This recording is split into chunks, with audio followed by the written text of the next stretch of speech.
আমার বন্ধুগণ, আবু সালমা বউ হারায় ফেললেন, আবু সালমার সন্তান হারায় ফেললেন। উনি মুস্কি হাসি মেরে বললেন, নিয়ে যাও সন্তান, নিয়ে যাও স্ত্রী, আমার রাসূলকে তোমরা কেউ নিতে পারবা না। চললাম মদিনার পথে। উম্মে সালমার বড় কষ্ট শুরু হয়ে গেল। বাপরা জোর করে রেখে দিয়েছে বাপের বাড়িতে। আবু সালমা উম্মে সালমার সংসার জীবন খুব সুখের ছিল। একদিন গল্প করতে নিয়ে বলছে উম্মে সালমা তার স্বামীকে ডাক দিয়ে বলছে, আমার স্বামী আবু সালমা, একটা প্রশ্ন করব। কি প্রশ্ন? সেই প্রশ্নটা হলো, স্বামী আমার, আপনি আমাকে কেমন ভালোবাসেন? খুব ভালোবাসি। একটা প্রশ্ন করব। কি প্রশ্ন? আমি যদি আপনার আগে মরে যাই, আপনি কি বিয়ে করবেন নাকি? এমন প্রশ্ন এখনো বউরা করে কিনা কন? ছোট বাচ্চা কয় করে। বিয়ে করছেন? মানে বলার মানে ভাব দেখছেন, মনে হয় বিয়ে ৩-৪টা করছে মনে হয়।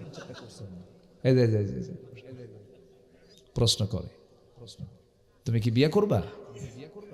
তো আবু সালমা মুস্কি হাসি মেরে বলে যে, এমন হঠাৎ করে এমন প্রশ্ন কেন? এরকম প্রশ্ন কিন্তু মাঝে মাঝে করে।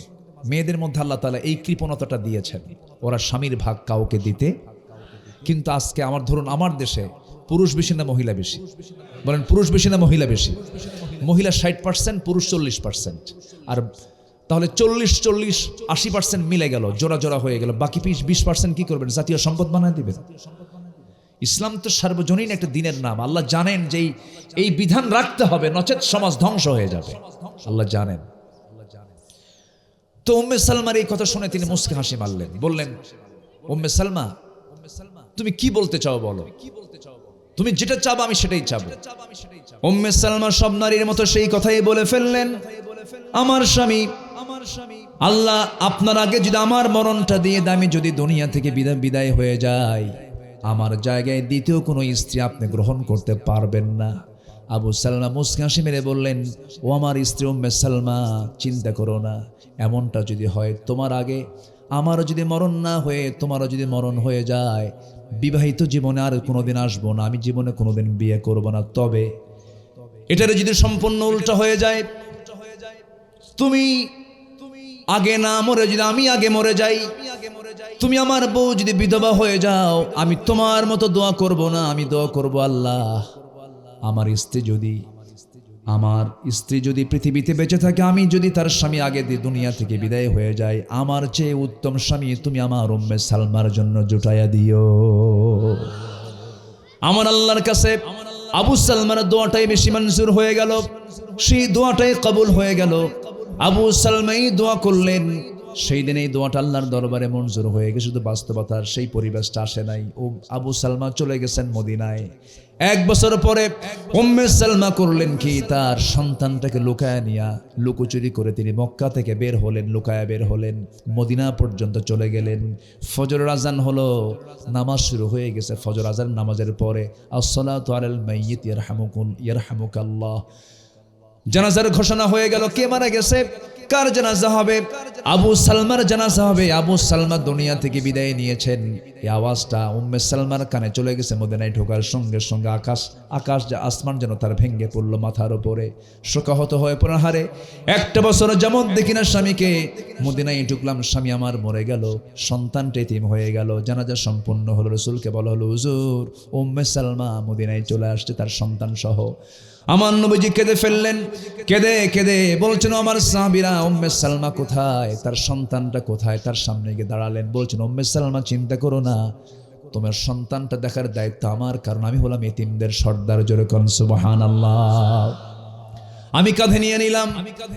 উম্মে সালমা, তোমার জন্য উত্তম স্বামীর ব্যবস্থা আমি করে দেব।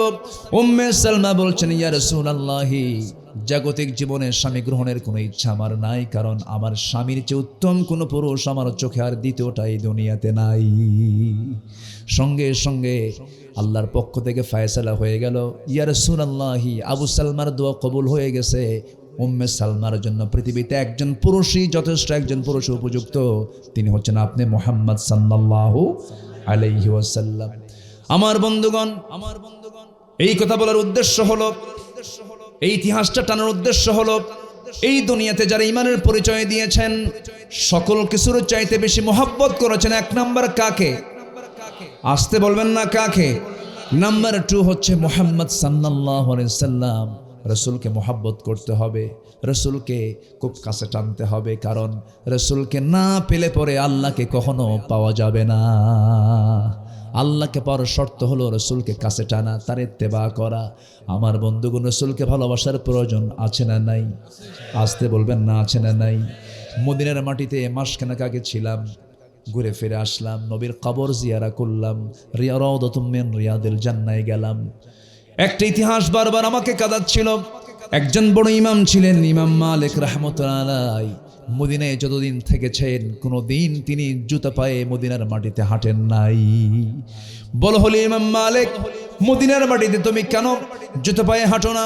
কাদা কাদা কণ্ঠে বলছেন, আমার ভাইয়েরা এমন প্রশ্ন করেছো, আমার জীবনের চেয়ে প্রিয় রাসূল যে মদিনার মাটিতে শুয়ে আছেন, সেই মদিনার মাটিতে আমি মালিক কেমন করে জুতা পায়ে হাঁটি? বেয়াদবি হয় মনে করে সারা জীবন সিদ্ধান্ত নিয়েছি জুতা পায়ে মদিনায় কখনো হাঁটবো না। জোরে কোন সুবহানাল্লাহ, আরো জোরে কোন সুবহানাল্লাহ। আল্লাহ পাক আমাকে এবার যাওয়ার তৌফিক দিয়েছিলেন, বহুবার গিয়েছি, কিন্তু এবার একটি স্পেশালিটি ছিল, খুব ভালো লেগেছে আমার। রাউদাতুম মিন রিয়াদিল জান্নাহ। আমার নবীজি বলেন, মা বাইনা বাইতি ওয়া মিনবারি রাউদাতুম মিন রিয়াদিল জান্নাহ। এই যে আমার ঘর, ওই যে আমার মিম্বার, মাঝখানের যে অংশটুকু এটা হচ্ছে আমার জান্নাতের টুকরা। রাউদাতুম মিন রিয়াদিল জান্নাহ। পৃথিবীতে একটা জান্নাতের টুকরা আছে, সবাইকে দেখতে যাবেন নাকি ভাই? সবাই যাবেন তো? সবাই যাবেন তো? নিয়ত করেন, জোরে বলেন ইনশাআল্লাহ, আরো জোরে বলে ইনশাআল্লাহ। বইয়ের সোনা এক ভরি কিনতে লাগবে 2 লাখ টাকা, আর সোনার মদিনায় যেতে লাগবে 1.5 লাখ টাকা। নিয়ত করলে হয়ে যাবে, আল্লাহ সহজ করে দেন, জোরে বলি আমিন। আমার বন্ধুগণ, রাত 3টার দিকে ঢুকলাম, অনলাইন করে ঢুকতে হয়, ঢুকলাম, মাত্র 10 মিনিট সময় পাওয়া যায়। ভিতরে ঢুকেই বসে আছি, সময় তো বেশি পাবো না, আজান আবার হবে ফজরের। হঠাৎ করে আমার দেশের প্রবাসী কিছু ভাই সেখানে পরিচ্ছন্ন কর্মী, নাজ্জাফা পরিচ্ছন্ন কর্মী, তারা সেখানে কাজ করে। আমাকে দেখেই তারা চিনে বলছে, হুজুর আপনার ওয়াজ শুনে আপনার ভক্ত আমরা, আপনাকে দেখি কতক্ষণ রাখা যায়, বেশিক্ষণ রাখা যায় নাকি? চেষ্টা করে তারা চেষ্টা করলো। ওখানকার প্রশাসনিক এক কর্মকর্তাকে এমন পাম দিছে, আমি জানা তার চেয়ে বেশি বলছে। আমি তো জানি আমি কি পাম দিয়ে, আমার দেশের মানুষ তো অন্তত কিছু না পারলে পাম দিতে পারে, এটা পারে, এটা খুব পাকা, এরা তেল মারতে পারে। এমন বলছে, প্রশাসনিক কর্মকর্তা দৌড় মেরে আমার হাত ধইরা একদম প্রথম কাতারে বসায় দিছে। আমার নবীর ঘর মানে কবর, নবীর ঘর মানে কি? কবর। যেটাই ঘর ছিল সেটা কি হয়ে গেছে এখন? কবর। কবরের দেওয়াল ঘেঁষে একদম ফার্স্ট আমাকে বসে দিল। ডান দিকে তাকায় দেখি আমার নবীর মেম্বার, এবং বাম দিকে আমার রাসূলের কবরের দেওয়াল, অর্থাৎ ঘরের দেওয়াল। মাঝখানে বসে আছি, একদম রাউদাতুম মিন রিয়াদিল জান্নাহ, ঠিক মাঝখানে দেওয়াল ঘেঁষে বসে বাম পাশে ভাবতেছে রাসূল তো শুয়ে আছেন। নবীদের লাশ, কবর মাটি কখনো হজম করতে পারে না। আমি বাম দিকে তাকাই আর সালাম দিচ্ছি, আসসালাতু ওয়াসসালামু আলাইকা ইয়া রাসূলুল্লাহ। আমার নবীজি কত আগে ওই মদিনার মাটিতে ওই ঘরে বসে বিশ্বের নেতৃত্ব দিয়েছেন। আল্লাহু আকবার। বিভিন্ন চিন্তায় আমার মনটা বিভিন্ন দিকে চলে যাচ্ছিল, তবে আমার নবীজি কোনো দিন আমাকে 1 সেকেন্ডের জন্য ভুলেন নাই। রাসূল যে আমাকে কত ভালোবাসেন, রাসূল যে তার উম্মতকে কত আদর করেন। যেদিন নবীর ইন্তেকাল হবে, রাসূল মারা যাচ্ছেন, চতুর্দিকে নীরব ভাব, কান্নার রোল পড়ে গেছে। রাসূল জামাতে নামাজ আদায় তার বন্ধ হয়ে গেছে, ইমাম পাল্টে গেছে, সাহাবে কেরামদের কান্না হু হু করে বাড়তেছে। আমার নবীজি আম্মা জান আয়েশা সিদ্দিকার কোলে মাথা রেখে শুয়ে আছেন। রাসূল কত বড় পারিবারিক মানুষ ছিলেন, রাসূল কতটুকু পরিবারের বন্ধনে আবদ্ধ ছিলেন, শেষ নিঃশ্বাস ত্যাগ করেছেন। আম্মা জান আয়েশা তার স্ত্রীর উরুর উপরে মাথা রেখে তিনি ইন্তেকাল করেছেন। আল্লাহু আকবার বলেন। পরিবার কি দূরের না কাছের? পরিবারকে কাছে টানবেন, পরিবারকে নিয়ে জাহান্নাম থেকে বাঁচার চেষ্টা করবেন। আল্লাহ কবুল করুন, জোরে বলি আমিন। আমার নবী, বিশ্ব নবী, কোন সাহাবীর উরুতে নয়, আম্মা জান আয়েশার উরুতে মাথা রেখে বলছেন, আয়েশা মনে হয় আমি দুনিয়া থেকে বিদায় নেব, আমার বিদায় লগন চলে আসছে, আমি বাঁচবো না, আমাকে মনে হয় চলে যেতে হচ্ছে। কিছুক্ষণের মধ্যেই মালাকুল মউত আমার আশপাশে ঘোরাফেরা করছে। আমার মৃত্যুর যন্ত্রণা শুরু হয়ে গেছে। আমার নবীজির প্রচন্ড মাথা ব্যথা হচ্ছে, ঘাম ঝরতেছে, এবং রসুলের দেহে ইহুদিরা খাবারের মধ্যে বিষ প্রয়োগ করেছিল, সেই বিষক্রিয়া শুরু হয়ে গেছে। আমার নবীজির প্রচন্ড জ্বর। বলছেন আয়েশা, একটু মেসওয়াক এনে দাও, আমি মেসওয়াকটা করি। মেসওয়াক করলেন। আমার নবীজি বলছেন, আমার বেলাল তো আজান দিল, আমি একটু মসজিদের দিকে যাই। মাথা ঘুরে পড়ে গেলেন। আম্মা জান আয়েশা তাকে তুলে আবার বসায় দিলেন। শোয়া দিয়ে বলছে, ইয়া রাসূলুল্লাহ, আপনি কাঁদেন কেন? আমি কাঁদি আমার উম্মতের জন্য। জোরে বলেন সুবহানাল্লাহ। আমার নবীজি দুনিয়া থেকে বিদায় নেবেন।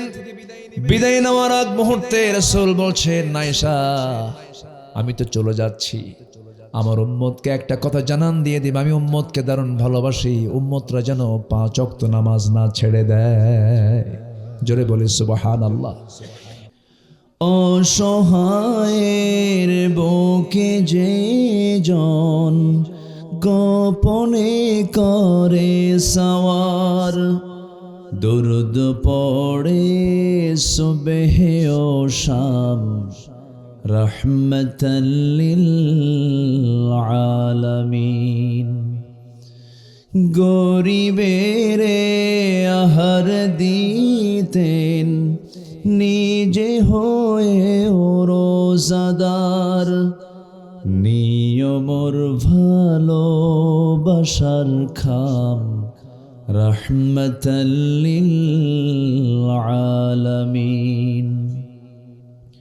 তার পথে যে বিছিয়ে দিত টুকরো কাটা স্তূপ করে, তাকেও দিলেন প্রেম মুজাসসাম, রহমতাল লিল আলামিন। জানো কি তোমরা তাহার নাম, রহমতাল লিল আলামিন। আল্লাহুম্মা সাল্লি আলা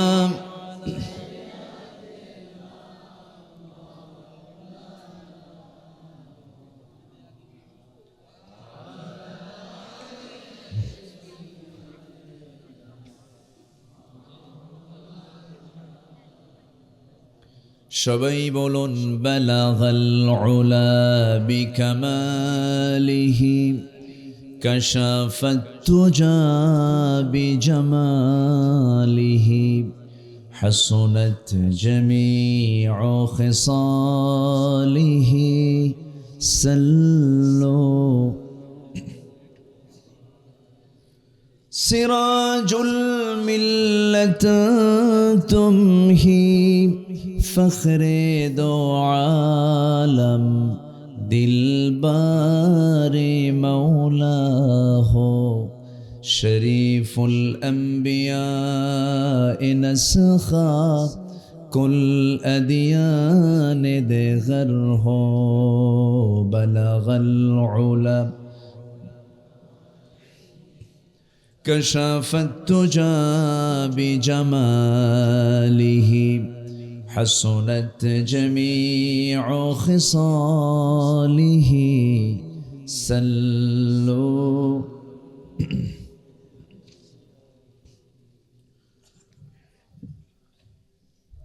প্রাকৃতিক সৌন্দর্যের অপরূপ লীলাভূমি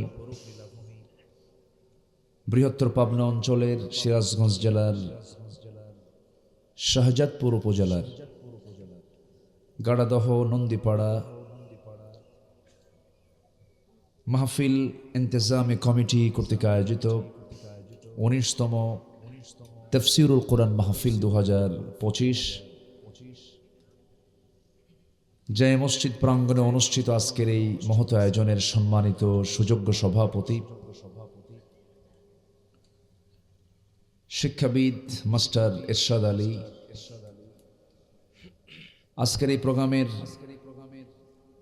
বরেণ্য প্রধান অতিথি বিশিষ্ট রাজনীতিবিদ জনাব ডক্টর এম এ মোহিত, বরেণ্য অতিথি বিশিষ্ট সমাজসেবক সাবেক চেয়ারম্যান মহোদয় জনাব আব্দুল জব্বার, কথা বলেছেন আমার পূর্বে নন্দিত আলেমে দ্বীন মাওলানা সাইফুল ইসলাম জিহাদি, উপস্থিত হাজারাত উলামায়ে কেরাম, ফদলায়ে ইজাম, সুশীল সমাজ, জাতির শ্রেষ্ঠ সন্তান, শিক্ষক মণ্ডলী, জাতির বিবেক, সাংবাদিক বৃন্দ, মিডিয়ার কর্মী ভাই বৃন্দ, সামনে উপস্থিত দূরে কাছের বিভিন্ন স্থান থেকে ছুটে আসা কালেমার ঝান্ডাবাহী, তাওহীদের পতাকাবাহী, দ্বীন ইসলামের নরসারদুল বীর মুজাহিদ, প্রাণ প্রিয় সম্মানিত দ্বীনি ভাইরা, আড়ালে বসে আছেন শ্রদ্ধেয়া সম্মানিতা মা বোনেরা, আলোচনার সূচনায় আনুষ্ঠানিকতার মধ্য দিয়ে আমার পক্ষ থেকে আবারও দিল খোলা সালাম, আসসালামু আলাইকুম ওয়া রাহমাতুল্লাহি ওয়া বারাকাতুহু। সবাই কেমন আছেন? আমাকেও প্রশ্ন করে ফেলেছেন। আল্লাহ তাআলা আমাকে আপনার সাথেই, আপনার সামনেই, আপনার মতোই রেখেছেন, আলহামদুলিল্লাহ। মহান রব্বুল আলামিনের শুকরিয়া যে মহান আল্লাহ সুবহানাহু ওয়া তাআলা আমাকে আপনাকে অসংখ্য লোকের মাঝ থেকে বাছাই করে কোরআন শোনার জন্য, কোরআন বোঝার জন্য, আমলের নিয়তে এমন সুন্দর অনুকূল পরিবেশে জান্নাতের টুকরায় আসার বসার তৌফিক দিলেন। কালিমাতুশ শুকর আদায় করি, মুহাব্বাতান বলে উঠছি আলহামদুলিল্লাহ। আবারও বলছি আলহামদুলিল্লাহ। চিৎকার মেরে বলছি আল্লাহুম্মা আইন্নি আলা যিকরিকা ওয়া শুকরিকা ওয়া হুসনি ইবাদাতিকা। সবাই বলি আল্লাহুম্মা লাকা আসলামতু ওয়া বিকা আমানতু ওয়া আলাইকা তাওয়াক্কালতু ওয়া ইলাইকা আনাবতু ওয়া বিকা খাসামতু। আমরা আল্লাহ তাআলার শুকর আদায় করে নিলাম। সম্মানিত উপস্থিতি, আমি এসেছি আরো অনেক আগে। মসজিদ কেন্দ্রিক মাহফিল, কিছু কালেকশন ছিল, একটু দেরি হলো। শেষ হতে যদি একটু দেরি হয় কষ্ট হবে? আমাকে সময় দিতে রাজি আছেন তো সবাই ইনশাআল্লাহ? জোরে বলি ইনশাআল্লাহ। আমি আজকে দেখতে চাই যে এখান থেকে যেন মোনাজাত না করে, দোয়া না করে একজন ভাইও যেন না উঠি। আওয়াজ কিন্তু খুব স্লো হয়ে গেছে। ভয় পাচ্ছেন নাকি আপনারা? আমি এমন লম্বা সময় নেব না, নাতি দীর্ঘ, খুব বেশি লম্বা নিয়ে আমি কথা বলবো না। আমি সুসময় আমি শেষ করার চেষ্টা করব। ওমা তাওফীকি ইল্লা বিল্লাহ আলাইহি তাওয়াক্কালতু ওয়া ইলাইহি উনীব। মাহফিলে অনেক মা বোন এসেছেন, তারাও মাহফিলে আড়ালে বসে আছেন। তাদেরকেও আমি অনুরোধ করছি কোরআনের কথাগুলোকে মনোযোগ দিয়ে আলোচনা আমলের নিয়তে শোনার তৌফিক আল্লাহ যেন তাদেরকে দান করেন। জোরে বলি আল্লাহুম্মা আমিন। সম্মানিত ভাইয়েরা, আমরা গোটা পৃথিবীতে আমাদের পরিচয় হলো আমরা মুসলিম জাতি। আমরা কি জাতি বলুন তো? মুসলিম ছাড়াও আরো জাতি আছে না নাই? ইহুদি একটা জাতি, খ্রিস্টান একটা জাতি, বৌদ্ধ একটা জাতি, প্রতিবেশী হিন্দু একটা জাতি, এরকম করে বহু জাতি পৃথিবীতে আছে। এই জাতির ভিতরে সংখ্যার দিক থেকে এখন 180 থেকে 200 কোটি মুসলমান পৃথিবীতে বসবাস করছে। 57টি মুসলিম রাষ্ট্র, বিশ্বের 10টি ধনীর তালিকায় মুসলিম রাষ্ট্র আছে 1 নম্বর সহ আরো 2-3টা রাষ্ট্র আছে। প্রাকৃতিক খনিজ সম্পদের দিক থেকে মুসলমানরা অনেক এগিয়ে আছে। প্রতি 4 জনে 1 জন করে মুসলিম। 800 কোটি মানুষের দুনিয়ায় 200 কোটি মুসলমান, এটা কোনো অংশে কম নয়। কিন্তু দুঃখজনক হলেও সত্য, সেই 200 কোটি মুসলমানের দুনিয়াতে আজকে সবচেয়ে যে জাতি সবচেয়ে বেশি মার খাচ্ছে, নির্যাতিত, নিপীড়িত, কোন জাতি বলুন তো? মুসলিম জাতি। ভৌগোলিক দিক থেকে আমরা বাংলাদেশকে আমরা এমন একটা অবস্থানে দেখতে পাচ্ছি, আমরা আমাদের চতুর্পার্শ্বে আমাদের ধর্মের মানুষের সংখ্যা চাইতে অন্য ধর্মের মানুষের সংখ্যাটাই বেশি। সার্বিকভাবে আমরা মুসলমান যদি আমাদের স্বকীয়তাকে বজায় রাখতে পারি, গোটা পৃথিবীতে মুসলমানরাই মাথা উঁচু করে দাঁড়াতে পারে। কিন্তু স্বকীয়তা মানে হচ্ছে মুসলমানের কাজ হলো ইসলাম মাইনাস রাখা না ইসলামকে সংযুক্ত রাখা, ইসলামের সাথে থাকা, ইসলামকে লালন করা, ইসলামকে পালন করা, ইসলামকে জীবনের সকল জায়গায় দিন হিসাবে গ্রহণ করে নেওয়া। এটা কার হুকুম? আসতে বলবেন না, কার হুকুম? আল্লাহর হুকুম। আজকে আমার দেশে এমনও একটা গোষ্ঠী আছে যারা রাসূলকে মানে না, বলে যে মুহাম্মদ সাল্লাল্লাহু আলাইহি ওয়াসাল্লাম তারপরে আরো নবী আছে। নাউজুবিল্লাহ বলবেন না? এবং এই দেশে দৃশ্যমান তাদের মসজিদ নামে উপাসনালয় আছে এবং সেখানে আজান হয়, সেখানে নামাজও হয়। একটা সম্প্রদায়ের নাম হলো কাদিয়ানি। নাম শুনেছেন তো? কাদিয়ানি একটা ব্যক্তি ছিল, গোলাম আহমদ কাদিয়ানি। তাকে তারা শেষ নবী মানে। ঈমান আছে না গেছে? আসতে ঈমান আছে না গেছে? চলে গেছে। বিভিন্ন ফেরকা আমার দেশে আছে, কিন্তু আমাকে ইসলামকে লালন করেই চলতে হবে। আল্লাহ কবুল করুন, জোরে বলি আমিন। আজ পর্যন্ত আমরা স্বীকৃতি দেওয়ার সাহস পাইনি কাদিয়ানিরা যে ঈমানহীন, তারা যে কাফের, তাদের যে ঈমান নাই, এই জাতীয় কোনো শক্ত কোনো স্বীকৃতি আজ পর্যন্ত রাষ্ট্রের তরফ থেকে দেওয়া হয়নি। অথচ আমরা যে নবীর উম্মত, সেই নবীকে আমার জীবনের চাইতে কম ভালোবাসা দরকার না বেশি ভালোবাসা দরকার? রসুল আমাকে বেশি ভালোবাসেন না আমি রসুলকে বেশি ভালোবাসি? রসুল আমাকে বেশি ভালোবাসেন। এই জন্য মাঝে মাঝে আমার কাছে কেন যেন মনে হয় আমরা এতটাই ইসলামকে ছেড়ে দিয়েছি যে নবীর বিরুদ্ধে কথা হয়, আল্লাহর বিরুদ্ধে কথা হয়, অথচ আমাদের কোনো প্রতিক্রিয়া নেই। না জানি আল্লাহ তাআলা আমাদের উপরে নারাজ হন কিনা। এজন্য আমাদের সজাগ দৃষ্টি সর্বক্ষণ রাখার দরকার আছে না নাই? সজাগ দৃষ্টি রাখতে হবে। আল্লাহ কবুল করুন, জোরে বলি আমিন। সম্মানিত ভাইরা, আমরা কোরআন নিয়ে বসেছি। কোরআন যা বলবে এটাই তো সত্য নাকি? আমি যদি সত্যবাদী হই আমার পছন্দ হবে, আর কোরআন যদি আমার শুনে পছন্দ না হয় ভাবতে হবে সুদের কারবারে আছে, জেনার কারবারে আছে, নয় মদের বোতল নিয়ে আছে। ঠিক কিনা বলেন? সুদ আমার দেশে নাই তো, তবে গাড়াদহে নাই, আছে। শাহজাদপুরে নাই, বেলকুচি নাই, উল্লাপাড়া নাই, রায়গঞ্জ নাই, তাড়াশ নাই, কাশীপুর নাই, কামারখন্দ নাই, আছে? আছে নাই? কোথায়? এটা কি এলাকার সমস্যা না জাতীয় সমস্যা? জাতীয় সমস্যা। এই সমস্যা দূর করবেন কেমনে আপনি? ওয়াজ কইরা? ভাবতেছেন ওয়াজ করে দূর হবে? ওয়াজ করে দূর হবে না। এটার জন্য রাসূল যে পন্থা অবলম্বন করেছেন সেই পন্থা আমাকে আপনাকে অবলম্বন করতে হবে। আমার রাসূল ছিলেন নামাজের ইমাম, আবার আমার রাসূল ছিলেন রাষ্ট্রের ইমাম। যেরকম সুবহানাল্লাহ। এটা অনেকে মানতে চান। আমরা ইমামকে এক করে ফেলবো। আমরা ইমামকে কি করে ফেলবো? এক করে ফেলবো। রাষ্ট্রের ইমাম এবং মসজিদের ইমাম দুজন হবে না একজন হবে? একজন হবে। জি, আমার দিকে তাকান। রাস্তা ক্লিয়ার করলো তো লোকজন আছে, গাড়ি চলে যাচ্ছে, চলে গেছে। এখন আমার দিকে অ্যাটেনশন দিয়েছেন তো? মনোযোগ দিয়েছেন তো?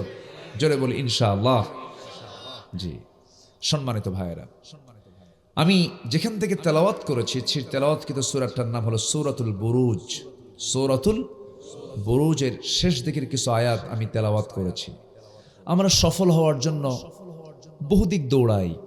কেউ আমেরিকা, কেউ ইউরোপ, কেউ জার্মান, কেউ ফ্রান্স, কেউ ইটালি, কেউ জাপান, কোরিয়া, গোটা দুনিয়া ঘুরি সফল হওয়ার জন্য। ফিনান্সিয়াল, বিজনেস, চাকরি, মেজর, বিসিএস ক্যাডার, এমপি, মন্ত্রী, সচিব, পাওয়ারফুল নেতা, এরকম অনেক কিছু আমরা নিজেকে সফল হওয়ার জন্য পন্থা খুঁজি। কিন্তু সফলতা মূল কিসে সফলতা, এটা প্রকৃত পরামর্শ দিতে পারেন যিনি, তিনি কে? আসতে বলবেন না, তিনি কে? আল্লাহ। আমাদের জীবনের লাইফ আমরা বাঁচবো কয়শো বছর?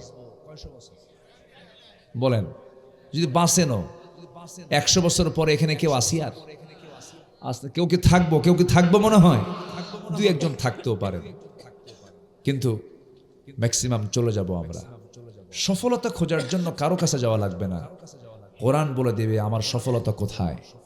আসুন সফল হওয়ার শর্তগুলো আমরা আজকে একটা একটা করে জেনে নেব। সফলতার শর্ত মোটামুটি 10টা। বলেন তো কয়টা? বলেন তো 10টা। আমি একটাও বলিনি, আমরা একটা একটা করে ব্যাখ্যামূলকভাবে আমরা 10টা পয়েন্ট আমরা আজকে শুনে যাব। ওমা তৌফিকি ইল্লা বিল্লাহ। এটা কোরআনের ক্লাস, এই ক্লাসে কোনো বেয়াদবি করা যাবে না। আসুন সূরা বুরুজ আল্লাহ রাব্বুল আলামিন সফলতার কথা কি বলেছেন। আল্লাহ রাব্বুল আলামিন বলেন, ইন্নাল্লাযীনা আমানু ওয়া আমিলুস সালিহাতি লাহুম জান্নাতুন তাজরি মিন তাহতিহাল আনহার যালিকাল ফাওজুল কাবীর। আল্লাহ রাব্বুল আলামিন বলেন, সফল যদি হতে চাও 1 নম্বর শর্ত হলো ঈমানটা ভালো করে আনো, নেকামলটা ভালো করে করো, নেকামল করো। আল্লাহ রাব্বুল আলামিন বলছেন এই কাজটা যদি করতে পারো যালিকাল ফাওজুল কাবীর, মহা সাফল্যবান হয়ে যাবে। এবং তোমাকে এমন জান্নাত দেওয়া হবে যে জান্নাতের নিচ দিয়ে নহর প্রবাহিত। জান্নাতের নহর থাকবে 4টা। কয়টা বলেন? 4টা নহর থাকবে। মধুর নহর, শরাবের নহর, এরপরে দুধের নহর, পানির নহর। মোট কয়টা হলো বলেন? আসতে বলবেন না, কয়টা হলো বলেন? 4টা হয়ে গেল। 4টা নহর যে জান্নাতে পাওয়া যাবে, এই নহরের পানি, মধু, দুধ আর শরাব পান করলে, দুনিয়ার কিছু পান করলে পরে মানুষ বুড়া হয়ে যায়। জান্নাতের এই সমস্ত নহরের পানি, দুধ, মধু পান করলে পরে চির যৌবন ফিরে পাবে, কোনোদিন বুড়া হবে না। কেউ কি বুড়া হতে চায়? লাইতা শাবাব ইয়াউদ, আহারে যৌবন যদি ফিরে পেতাম।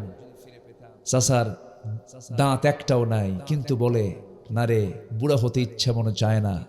প্রত্যেকটা মানুষই তার যৌবনকে ধরে রাখতে চায়, কিন্তু বয়সের ভারে মানুষ বুড়ো হয়ে যায়। কিন্তু জান্নাত এমন একটা জায়গা যেখানে কোনোদিন বয়স কমবেও না, বাড়বেও না। কেউ তো সুবহানাল্লাহ বললেন না ভাই? একটু জোরে বলেন সুবহানাল্লাহ। সেই জান্নাত কি সবাই পেতে চান? নামাজ না পড়া,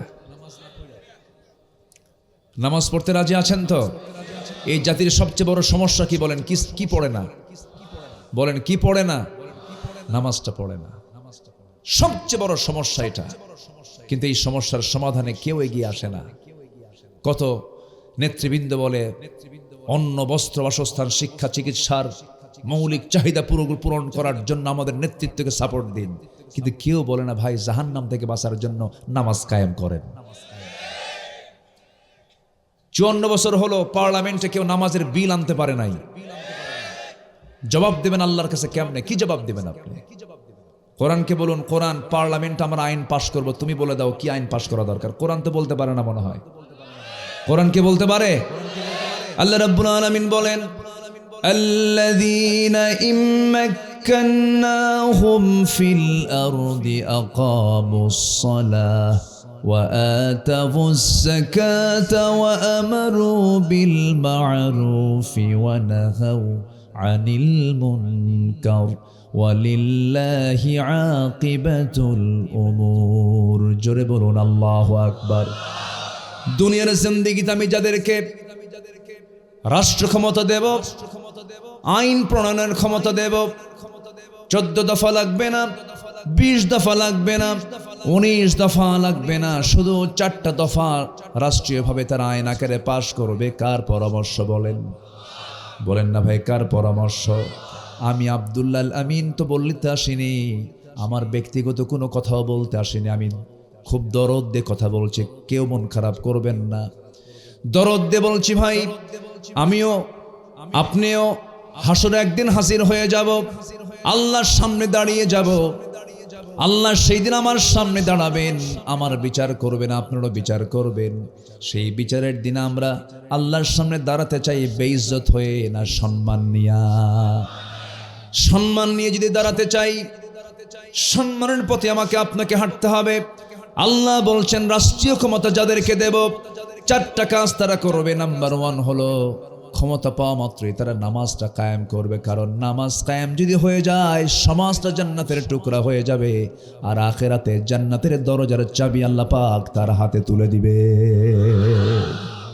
মাত্র 5% মুসলমান নামাজ পড়ে আমার দেশে।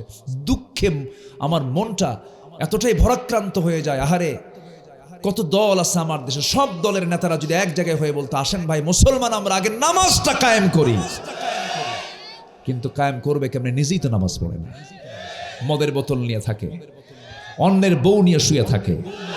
যে দলের নেতা তোমাকে চাঁদাবাজি করতে শেখায়, যে দলের নেতা তোমাকে হাতে অস্ত্র তুলে দেয়, যে নেতা তোমাকে নারী তুলে দেয়, সেই নেতৃত্বের মুখে আমরা জুতা মারি, থুতু মারি।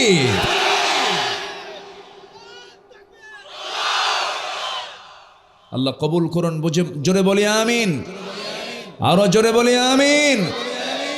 কষ্ট পাচ্ছেন নাকি? আমরা কোরআন থেকে কথা বলছি, দয়া করে কেউ নেগেটিভ সেন্সে কথাগুলো নিবেন না। আমি দরদ দিয়ে কথা বলছি, কারণ আমাকে জবাব দিতে হবে কার আদালতে? দুনিয়ার আদালত তো পার হবে, কিন্তু আল্লাহর আদালতটা কি সহজ কোনো কিছু? সহজ কোনো কিছু মনে করছেন? একটা আয়াত আমাকে খুব কাঁদায়। সাইয়েদনা ওমর ফারুক আয়াত পড়তেন আর কাঁদতেন।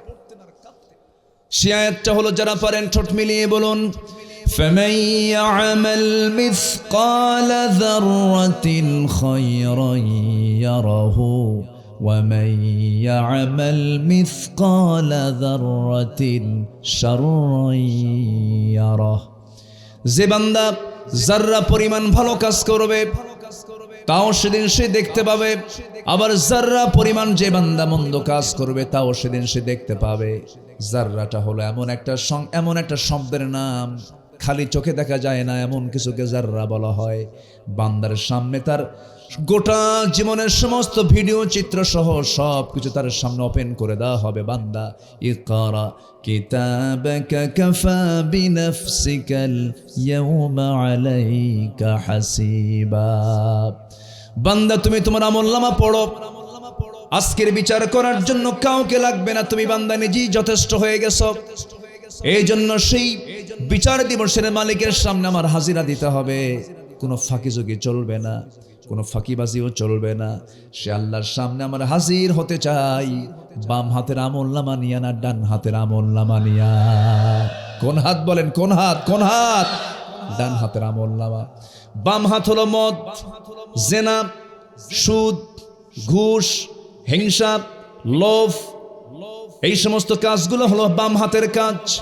আর ডান হাতের কাজগুলো হলো আল্লাহ রাব্বুল আলামিন যত ফরজ হুকুমগুলো করে দিয়েছেন, ফরজ হুকুমগুলোকে লালন করা, বিনয়ী হওয়া, সত্যের পথে টিকে থাকা, মিথ্যার কাছে না যাওয়া, নামাজকে সঠিকভাবে আদায় করা, রোজাকে ফলো করা, টাকা থাকলে হজে যাওয়া, যাকাতটাকে ফরজ মনে করে আদায় করা।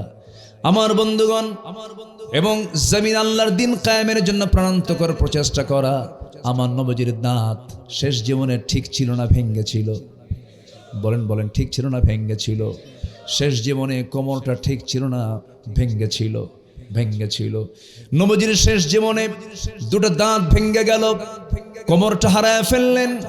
গোটা শরীরের মাথা থেকে পা পর্যন্ত ক্ষত বিক্ষত চিহ্নগুলো বিভিন্ন জায়গায়, খোঁচা খোঁচা পাথরের আঘাতে রসুলের গোটা দেহে বিভিন্ন চিহ্ন প্রকাশ পেয়েছিল। কেন হয়েছিল? কি জন্য হয়েছিল?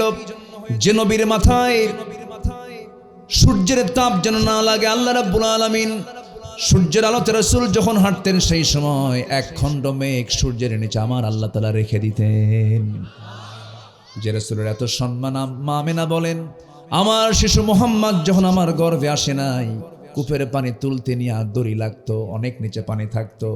যেদিন আমার পুত্র মুহাম্মদ যখন আমার গর্ভে চলে আসে, পানি তোলার জন্য দড়ি লাগে নাই, উপচে উপচে কূপ থেকে পানি গড়ে গড়ে পড়ে গেছে। এত সম্মানের নবী, এত মর্যাদার নবী, যে নবীকে সাইয়্যিদুল মুরসালিন বলা হয়। আমার নবী যে ইসরা করবেন, আমার নবী যে মেরাজ করবেন, হারাম থেকে আকসায় চলে গেলেন, মসজিদ আকসায় গিয়ে দাঁড়িয়ে আছেন। জিবরিল আমিন বলছেন, ইয়া রাসূলুল্লাহ আপনার সম্মানে আল্লাহ রাব্বুল আলামিন আজকে সমস্ত পয়গম্বরকে বাইতুল আকসায় হাজির করে দিয়েছে। আপনি নামাজ পড়াবেন, আমার নবী যে মুসাল্লায় দাঁড়ায় সমস্ত নবীদের দায়িত্বে ইমামতির দায়িত্ব পালন করেছেন। জোরে বলুন সুবহানাল্লাহ। এত সম্মানের নবী, এত মর্যাদার নবী, মা আমেনা যখন শিশু পেট থেকে পৃথিবীতে চলে আসলেন, সন্তান যখন ভূমিষ্ঠ হয়ে গেল, মার কষ্টের পরিমাণ বেড়ে গেল। কারণ সন্তান ভূমিষ্ঠ হওয়ার পর সন্তান যার কোলে তুলে দিবেন সেই স্বামী দুনিয়াতে নাই। বড় কষ্টের পরিমাণ বেড়ে গেল। সন্তান কোলে নিলে হাউমাউ করে কান্দেন মা আমেনা। চিন্তা করলেন কি, মা আমেনা সন্তানকে কোলে নিতেই পারছেন না, বারবার সেন্সলেস হয়ে যাচ্ছেন। একদিন আবু তালেব বলছেন, ভাতিজা মোহাম্মদ আজকে তুমি নবী হয়ে গেছো। ঠিক আজ থেকে বেশ কিছুদিন আগে যখন তোমার বয়স মাত্র 3 দিন 3 রাত তোমার বয়স হয়েছে, একদিন আমি কি তোমাকে দেখতে গেলাম, তোমার অবস্থা দেখার জন্য তোমাদের বাড়িতে ঢুকলাম। চাঁদনি রাত, আমি দেখতে পেলাম তোমার মা তোমাকে টাইম দেয় না। তোমার মার চোখে পানি, বারবার হাউমাউ করে কাঁদতেছে। তোমাকে খোলা আকাশে, চাঁদনি আকাশের নিচে শুয়ে রেখেছে, তোমার পাশে কেউ নাই। সেই সময় আমি দেখতে পেলাম তোমার পাশে কেউ নাই। তো কি হয়েছে? আমি দেখতে পেলাম, কতটুকু সত্যি জানি না, তোমার ডান হাতটা যখন বাম দিকে নিয়ে যাও, চাঁদটা বাম দিকে চলে যায়। তোমার বাম হাতটা যখন ডান দিকে নিয়ে যাও, চাঁদটা বাম দিকে ডান দিকে চলে যায়। তোমার 2 হাত দিয়ে যখন 2টা হাত যখন নিচের দিকে নেমে আনো, তোমার হাতের সঙ্গে আকাশের চাঁদটাও তোমার কাছাকাছি নেমে আসে। রাসূল বলছেন, চাচা, জন্মের পূর্বে আমি আমার বাপকে হারাইছি। আমার মা স্বামীকে হারানোর বেদনা তীব্র থেকে তীব্রতর হলো কখন? যখন আমার জন্ম হয়ে গেল। কোলে নেওয়ার মানুষ নাই। আমার মা আমাকে সময় দিতে পারেন না, কষ্টের মাত্রা বেড়ে যায়। সেই কষ্ট দূর করার জন্য মহান রব্বুল আলামিন আকাশের চাঁদটা আমার জন্য খেলনা বানায় দিয়েছিলেন। সেই নবীজির শেষ জীবনে কি দাঁত ছিল নাকি? আজ থেকে দাঁত ছিল নাকি? 2টা দাঁত চলে গেছে, কোমর চলে গেছে। নবীজির মাথা থেকে পা পর্যন্ত ইনজুরি, প্রত্যেকটা জায়গায় চোকা চোকা পাথর মেরেছিল তায়েফে। সব জায়গায় দাগ পড়ে গিয়েছিল। রাসূল বললেন, ও সাহাবীরা, এই জামা রক্তগুলো ঝরেছে শরীর থেকে, একটা কারণ হলো, সেটা হলো আমার একটাই চাওয়া ছিল, এই জমিনটা যার, এই জমিন আইন চলতে হবে তার। ঠিক কিনা বলেন? আমার ভাইয়েরা, আমার বন্ধুগণ, এই প্রশ্ন যদি করা হয় উত্তর একটাই আসবে, সেটা হলো, যদি কোরআনকে প্রশ্ন করেন, কোরআন বলে দাও রাসূলকে কেন পাঠানো হয়েছে। হুয়াল্লাযী আরসালা রাসূলাহু বিল হুদা ওয়া দীনিল হাক্কি লিইয়ুযহিরাহু আলাদ-দীনি কুল্লিহি ওয়া কাফা বিল্লাহি শাহীদা। আরেক জায়গায় বলছেন, হুয়াল্লাযী আরসালা রাসূলাহু বিল হুদা ওয়া দীনিল হক লিইয়ুযহিরাহু আলাদ-দীনি কুল্লিহি ওয়ালাউ কারিহাল মুশরিকুন। জোরে বলুন আল্লাহু আকবার। কেন পাঠানো হয়েছে? হে রাসূল, আমি আপনাকে এই জন্য পাঠায়া দিয়েছি জানো, পৃথিবীতে যত তন্ত্রমন্ত্র আছে, যত ইজম আছে, সমস্ত হিউম্যান ল, যত মানব রচিত মতবাদ আছে, সমস্ত মতবাদের উপরে যেন আল্লাহর দিন ইসলাম কি বিজয়ী করতে পারেন, এই জন্যই আমি আল্লাহ আপনাকে দুনিয়াতে পাঠিয়েছি। জোরে কোন সুবহানাল্লাহ। রাসূল বসে বসে নামাজ পড়বেন আর আবু জেহেলরা, আবু লাহাবরা রাষ্ট্র চালাবে, এটিকে মেনে নেওয়া যায়? আসতে বলবেন, মেনে নেওয়া যায়? মদের ফ্যাক্টরি থাকবে আর আলেমরা ওয়াজ করে শুধু বেড়াবে, এটিকে মেনে নেওয়া যায়? আমরা মদের আইন দেখতে চাই না, আমরা সুদের কারবার দেখতে চাই না, আমরা জেনার লাইসেন্স দেখতে চাই না। আল্লাহ কবুল করুন। জোরে বলি আমিন, আরো জোরে বলি আমিন।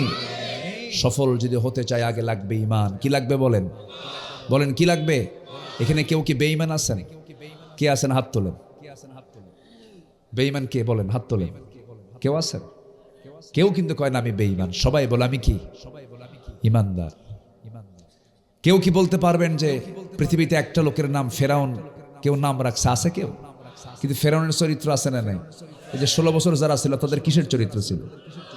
কিসের চরিত্র ছিল বলেন? ফেরাউনের একটাই নেশা ছিল যে ক্ষমতায় থাকবো কেমনে। এদের 16 বছর নেশা ছিল কি বলেন? ক্ষমতায় থাকবো, জনগণ চাক আর না চাক, আমার বাপদের স্বাধীন করছে, আমি থাকবো। কি ঠিক কিনা কন? এই কথাগুলো কি মিথ্যা কথা? অনেক কিছু করেছে, কিন্তু ফেরাউনের চরিত্র আছে, কিন্তু ফেরাউন নামটা কিন্তু কেউ রাখে না। মুসার নাম আছে না নাই? এখানে মুসা নামে লোক খুঁজে পাওয়া যাবে না, ইব্রাহিম খুঁজে পাওয়া যাবে না, ইসমাইল খুঁজে পাওয়া যাবে না। দেখি ইব্রাহিম কি আছে, হাত তোলেন। ওই যে শাহজাদপুরের ইব্রাহিম, ওই যে ইব্রাহিম, গাড়াদহ ইব্রাহিম। ইব্রাহিম আছে, মুসা আছে, ঈসা আছে, দাউদ আছে, এরপরে ইসমাইল আছে, মুহাম্মদ আছে, জাকারিয়া আছে। ফেরাউন দেখি একটা তোলেন, হাত তোলেন। ফেরাউন আছে? ফেরাউন নামে কেউ আছে?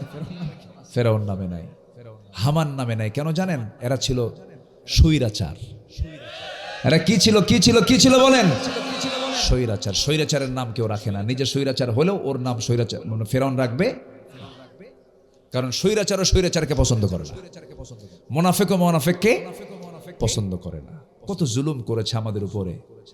এই মাহফিল আজকে চলছে, বলেন তো এটা কি সম্ভব ছিল? বলেন, কতবার যে পুলিশ টহল দিত আর এসে বলতো নাশকতার আশঙ্কা, যে কোনো মুহূর্তে এখানে বোমাবাজি হতে পারে। কি যে নাটকগুলো দেখলাম। এখন নাটক আর নাই। 1.5 বছর একটা জঙ্গি অভিযান নাই, কারণ এই নাটক থাকবে কেমন? নাটকের যিনি নাট্যকার তিনি এখন মামু বাড়ি দিল্লি গিয়ে বসে আছে। রাগ করতেছেন নাকি আপনারা? জেল খাটছি তো, কথা তো শুনতে হবে কিছু। বসে বসে শোনেন। অত্যাচার জুলুম তো কম করেনি, তবে হ্যাঁ আপনাদেরকে দাওয়াত দিই, তাআলাউ ইলা কালিমাতিন সাওয়াইন বাইনানা ওয়া বাইনাকুম। কালিমার দিকে আসেন, ফিরে আসেন। আপনি দেশে পড়ে আছেন, নেতা কিন্তু পালায়ে গেছে। যে নেতা পালায় সে প্রকৃত নেতা হতে পারে না। ইতিহাস থেকে শিক্ষা নিতে হবে। মুসলমান পিঠ দেখায় না বুক দেখায়। মুসলমান পিঠ দেখায় না বুক দেখায়। বুক দেবে, পিঠ কখনো দেবে। কষ্ট পাচ্ছেন মনে হয়? কষ্ট পেলেও কিচ্ছু করার নাই। আলোচনা চালাই, জোরে বলুন ইনশাআল্লাহ। আর জোরে বলি ইনশাআল্লাহ। 18 সালে আমারে ধরে নিয়ে গেছে, মাহফিল শেষ করে ঘুমাইতে বসছি, ঘুমাইতে গেছি, আমারে ধরে নিয়ে থানায় চলে গেল। ওসি মহোদয় বলে, আপনি হুজুর আপনি আসছেন, আমি তো নিয়ে আসতে চাইনি, আমাকে বাধ্য করেছে, খুব চাপ, আমারে মাফ করে দিয়েন, বদদোয়া দিয়েন না। বুঝলেন? সবার ভিতরে তো একটা নীতি থাকে, তো একটা জায়গা থাকে না? বলেন তো, থাকে কিনা বলেন? তো বললাম, ভাই দিলাম, ধরলেন কেন? হুজুর কি করব, সামনে নির্বাচন, একটু ভিতর থেকে আসেন, যান একটু ঘুরে টুরে আসেন। দেখছেন বলে কেমনে? তো বললাম যে দেখেন তো কোনো কিছু করা যায় নাকি? বলতেছে, হুজুর কিচ্ছু করার নাই, হাত পা বাঁধা। হুজুর চাকরি বাঁচান ফরজ। বললাম ইমান বাঁচান তো নফল। চালান দিয়ে দিল কোর্টে। কোর্টের জজ আমার দিকে তাকায়, জিব্বায় কামড় মেরে বলে, হুজুরে ধরে আনলো কারা? মামলার ধারা দেখে বলে, এই ধারায় যদি জামিন দিয়ে আমার চাকরি শেষ। জামিন অযোগ্য করে পাঠায় দিল জেলখানায়। ঢুকলাম। আমরা তো টেনশন করি না, কারণ আমরা তো চুরি করি নাই, ডাকাতিও করি নাই, দেশের টাকা বাইরে পাচার করি নাই। এই দেশকে তারা ব্যবসার পুঁজি বানাইছিল। সন্তানকে ইউরোপে পড়ায়, আমেরিকায় পড়ায়, বিয়ে বাড়ি আমেরিকা ইউরোপ বানায়। এই দেশকে বানাইছিল হলো ব্যবসার পুঁজি, কোন সন্তানকে দেশে পড়ায় নাই, কারণ দেশের সন্ত্রাসী ইউনিভার্সিটির ছাত্রদেরকে সন্ত্রাসী বানিয়েছে ওরা। তা তো করি নাই। ভাবছি জেলখানায় না, যাচ্ছি মাদ্রাসা ইউসুফিয়া, ইউসুফের বাড়িতে যাচ্ছি। ঢুকলাম, এক বুড়ো চাচা আমারে দেখে লম্বা সালাম দেখো, হুজুর আপনি জেলখানায় ঢুকছেন? খুব খুশি হলাম। বললাম যে খুশি হলেন কেন? হুজুর ওয়াজ শুনতে যাই, দূর থেকে দেখি আপনারা, কিন্তু কোনোদিন কাছে পাই না, মুসাফা করতে পারি না। এত সুন্দর কাছে আল্লাহ মিলাই দিছে, দোয়া করি আপনি জেলখানায় থাকেন।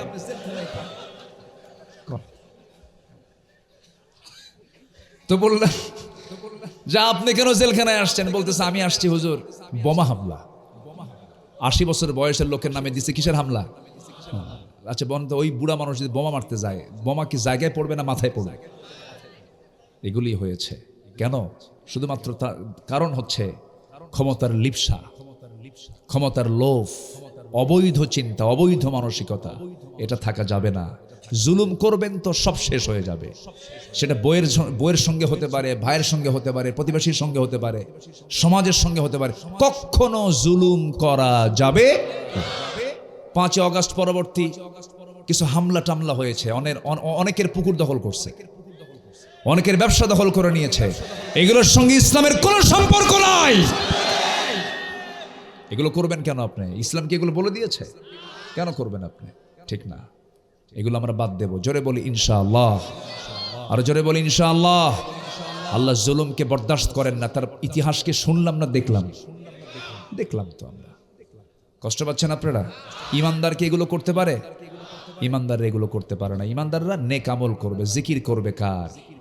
সর্বক্ষণ জিকির হবে কার? আল্লাহর জিকির করতেই তার হিংসা আসবে না।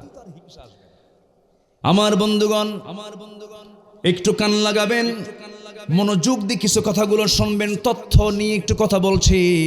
আমি আল্লাহর জিকিরটা করব কেমনে? কারণ জিহ্বা দিয়েছেন কে? চোখ দিয়েছেন কে? কান দিয়েছেন কে? নাক দিয়েছেন কে? মাথার চুল দিনে দিনে বড় করে দেন কে? হাতের আঙ্গুলগুলো ধীরে ধীরে বড় করে দেন কে? এই চামড়াগুলো প্রত্যেক রাত্রে আল্লাহ পাক সুন্দর করে বান্দার চামড়াগুলোকে সুন্দর করে, স্কিনকে সুন্দর করে ঘুমের মধ্যে সুন্দর করে, ওই যে বিউটি পার্লারে যেমন ডিজাইন করে দেয়, আল্লাহ পাক ডিজাইন করে দেন। যেরকম সুবহানাল্লাহ। আল্লাহ রাব্বুল আলামিন বলেন, বান্দারে টানা টানা চক্ষু দিয়েছি। আলাম নাজআল লাহু আইনাইনি ওয়া লিসানান ওয়া শাফাতাইনি ওয়া হাদাইনাহুন নাজদাইন। আরেক জায়গায় বলছেন, আল্লাযী খালাকাকা ফাসাওয়াকা ফাআদালাকা ফি আইয়ি সূরাতিন মা শাআ রাক্কাবাক। জোরে বলুন আল্লাহু আকবার। এই চোখটা কি সাধারণ কোনো চোখ নাকি? সাধারণ কোনো সৃষ্টি নাকি? এই বিশাল একটা সৃষ্টি আল্লাহ রাব্বুল আলামিনের। এই যে ক্যামেরার চোখগুলো আছে, এই চোখগুলো এটা দিয়ে আমাকে ভিডিও করছে, কিন্তু আমার আপনার যে চোখ, এই চোখটা কত শক্তিশালী, এর পিছনে কত আল্লাহ রাব্বুল আলামিন ইনভেস্ট করে রেখেছেন। দেখেন, প্রতি মিনিটে মানুষ গড়ে 15 থেকে 20 বার পলক ফেলে। এই পলক শুধু পড়েই না, বরং প্রতিটা বার পড়ার সময় অস্ত্র থেকে লিকুইড ছড়িয়ে দেয় পুরো চোখে। এর ফলে চোখ থাকে আর্দ্র, ধুলাবালি, ক্ষতিকর জীবাণু থেকে মুক্ত। পলক হলো চোখের প্রাকৃতিক ওয়াইফার, যা ঘুমের মধ্যেও চোখের সুরক্ষা নিশ্চিত করে। প্রতিদিন আমাদের চোখে গড়ে 1 মিলিলিটার অশ্রু তৈরি হয়, যা স্বচ্ছ অথচ অত্যন্ত কার্যকর তরল পদার্থ।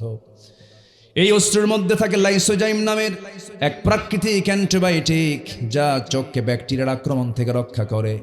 যখন হৃদয় ভরাক্রান্ত, আত্মা আল্লাহর ভয়ে ভালোবাসায় কাঁপে, তখন চোখ থেকে অশ্রু পড়ে, গাল দিয়ে বয়ে চলে।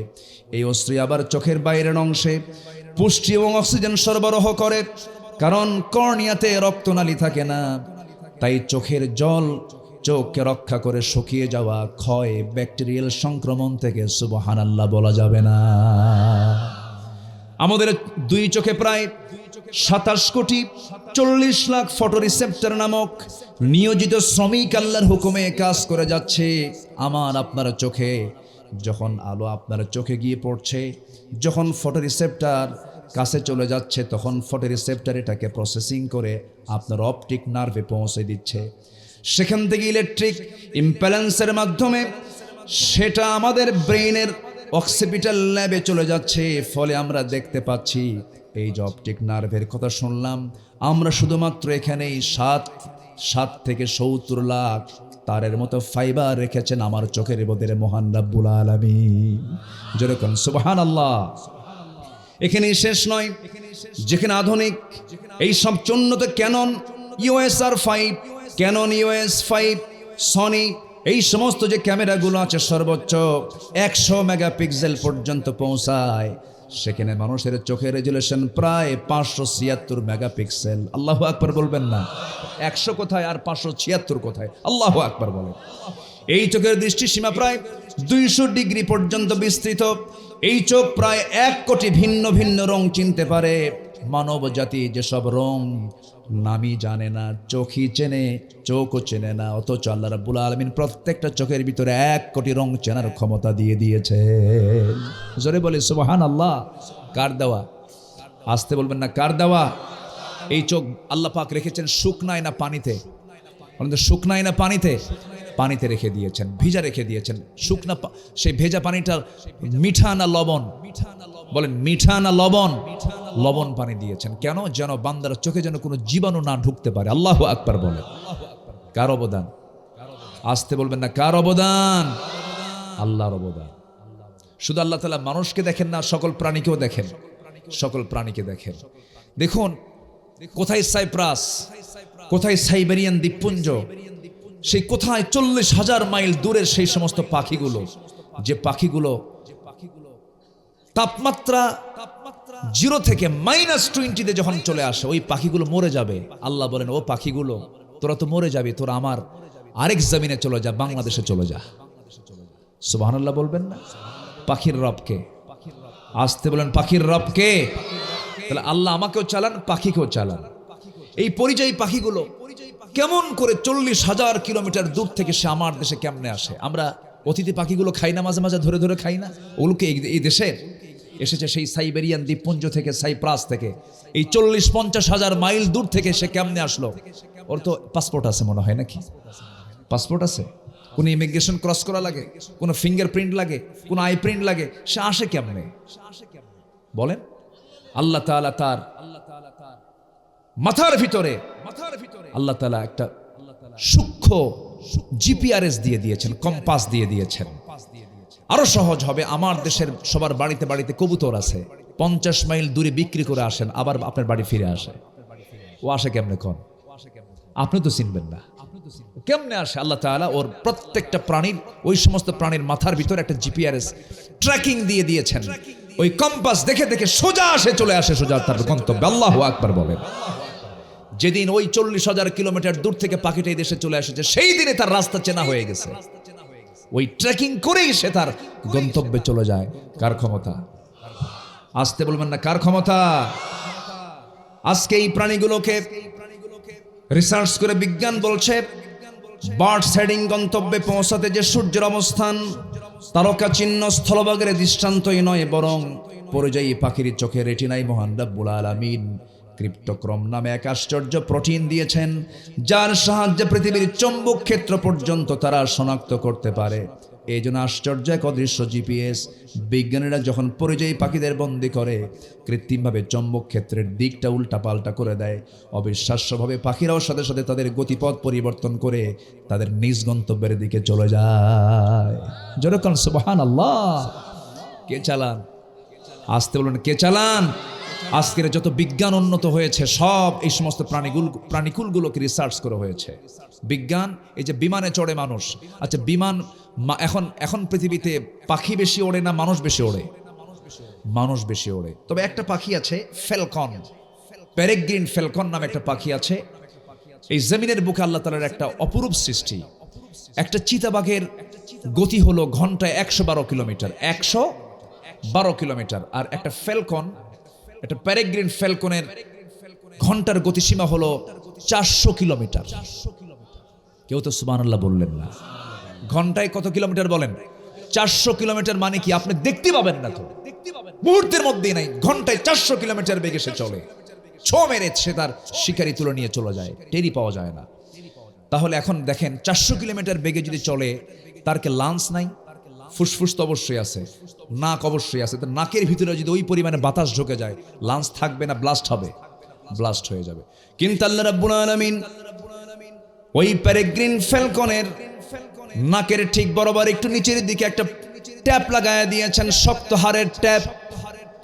যখন সে দ্রুত গতিতে আকাশে উঠতে নেয়, সেই ট্যাপে গিয়ে ধাক্কা লাগে সেই বাতাস ধাক্কা লেগে বাতাসের গতি কমে গিয়ে আস্তে করে তার লাঞ্চের মধ্যে বাতাসগুলো ঢুকে যায়।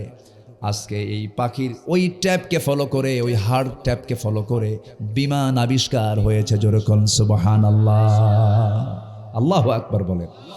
আল্লাহ রাব্বুল আলামিন আজ থেকে ১৫০০ বছর আগে বিমান তত্ত্ব সূরা ফিলে দিয়েছেন, ওয়া আরসালা আলাইহিম তায়রান আবাবিলা তারমিহিম বিহিজারাতিন মিন সিজ্জিল ফাজআলাহুম কাআসফিম মাকুল। জোরে বলুন আল্লাহু আকবার। আল্লাহর বিমানটার নাম কি ছিল? আবাবিল। বলেন কি? বলেন। আর বোমার নামটা কি ছিল? সিজ্জিল। বলেন বোমার নামটা বলেন কি? সিজ্জিল। সেই সিজ্জিল বোমা আবাবিল থেকে, সেই বিমান থেকে আল্লাহ পাক মানে একদম বোমা হামলা করে আবরাহার হস্তি বাহিনীকে নাস্তানাবুদ করেছিলেন। আল্লাহু আকবার বলেন। সব তথ্য কোরআন থেকে, এই বিশ্বের আধুনিক সব এই যে প্রযুক্তি সব কোরআন থেকে ধার করে নিয়েছে। মশার কামড় এখন কি নরমাল না ভয়ঙ্কর? আমার বাড়িতে এখন 2 জন রোগী, আমি দোয়া চাই সবার কাছে। আমার স্ত্রী আজকে ব্লাড টেস্টে এডিস মশার কামড় তার গায়ে পড়েছে, ডেঙ্গু পজিটিভ হয়ে গেছে। এই প্লাটিলেট লেভেলটা এই ডেঙ্গু হলে পরে একদম কমায়া ফেলে, মানুষ মৃত্যুর ঝুঁকিতে পড়ে যায়, এতটাই ডেঞ্জারাস এই মশার কামড়। অথচ আল্লাহ রাব্বুল আলামিন আজ থেকে ১৫০০ বছর আগে মশার উদাহরণ দিয়েছেন কোন কিতাবে বলেন? সেই সময় কাফেররা বলল তোমার আল্লাহর কাজ নাই কাম নাই, এই মশার কথা কোরআনে বলা লাগে? তাহলে মশার কথা কোরআনে কেন বলেছেন? অবশ্যই এর মধ্যে হিকমত আছে না নাই? আসতে বলবেন না, আছে না নাই? আছে। মশার যে চোখ সাধারণ কোনো চোখ নয়, এটা একটা অত্যন্ত জটিল গঠনের কম্পাউন্ড আই, যেখানে শতাধিক ক্ষুদ্র লেন্স একসঙ্গে কাজ করে। এই জন্য সে চতুর্দিকে একসঙ্গে দেখতে পারে। আজকের আধুনিক বিজ্ঞান ঠিক একই টেকনোলজি ব্যবহার করে defence drone, self driving, robotic vision system এগুলো আবিষ্কার করেছে। আল্লাহু আকবার বলে। আল্লাহ তাআলা কত আগে এই মশার উদাহরণটা দিয়েছেন। আচ্ছা, মশা যে কামড় দেয় আমরা কি টের পাই? কিছু কিছু টের পাই। কিছু কিছু মশার কামড় কি পাওয়া যায়? টের পাওয়া যায়। আর কিছু কিছু মশার কামড় টের পাওয়া যায়। কিছু কিছু মশার কামড় যেটা টের পাওয়া যায় এটা হচ্ছে ছ্যাঁচড়া মশা। ওর অপারেটিং সিস্টেমটা দুর্বল, ও মানে পাগলা হয়ে যায় খাওয়ার জন্য। কিন্তু যেগুলো সূক্ষ্মভাবে যেটা কামড়ায়, একটা সুর থাকে মশার সামনে, কি থাকে? সুর থাকে। এই সুরের যে সুচটা দেখি, এই সুচের সংখ্যা একটা নয়, এর 6টা অংশ আছে। কয়টা অংশ বলেন তো? ওই ছোট্ট সুরের মধ্যে 6টা অংশ আছে। এই 6টা অংশের প্রথম 2টা অংশ দিয়ে আমার আপনার বডিতে যখন পড়ে চামড়াটা ফেড়ে ফেলে দেয়, চামড়া ফেড়ে ফেলে 3 নম্বর সুচ দিয়ে সে করে কি? ব্লাড ভেসেল বের করে ফেলে।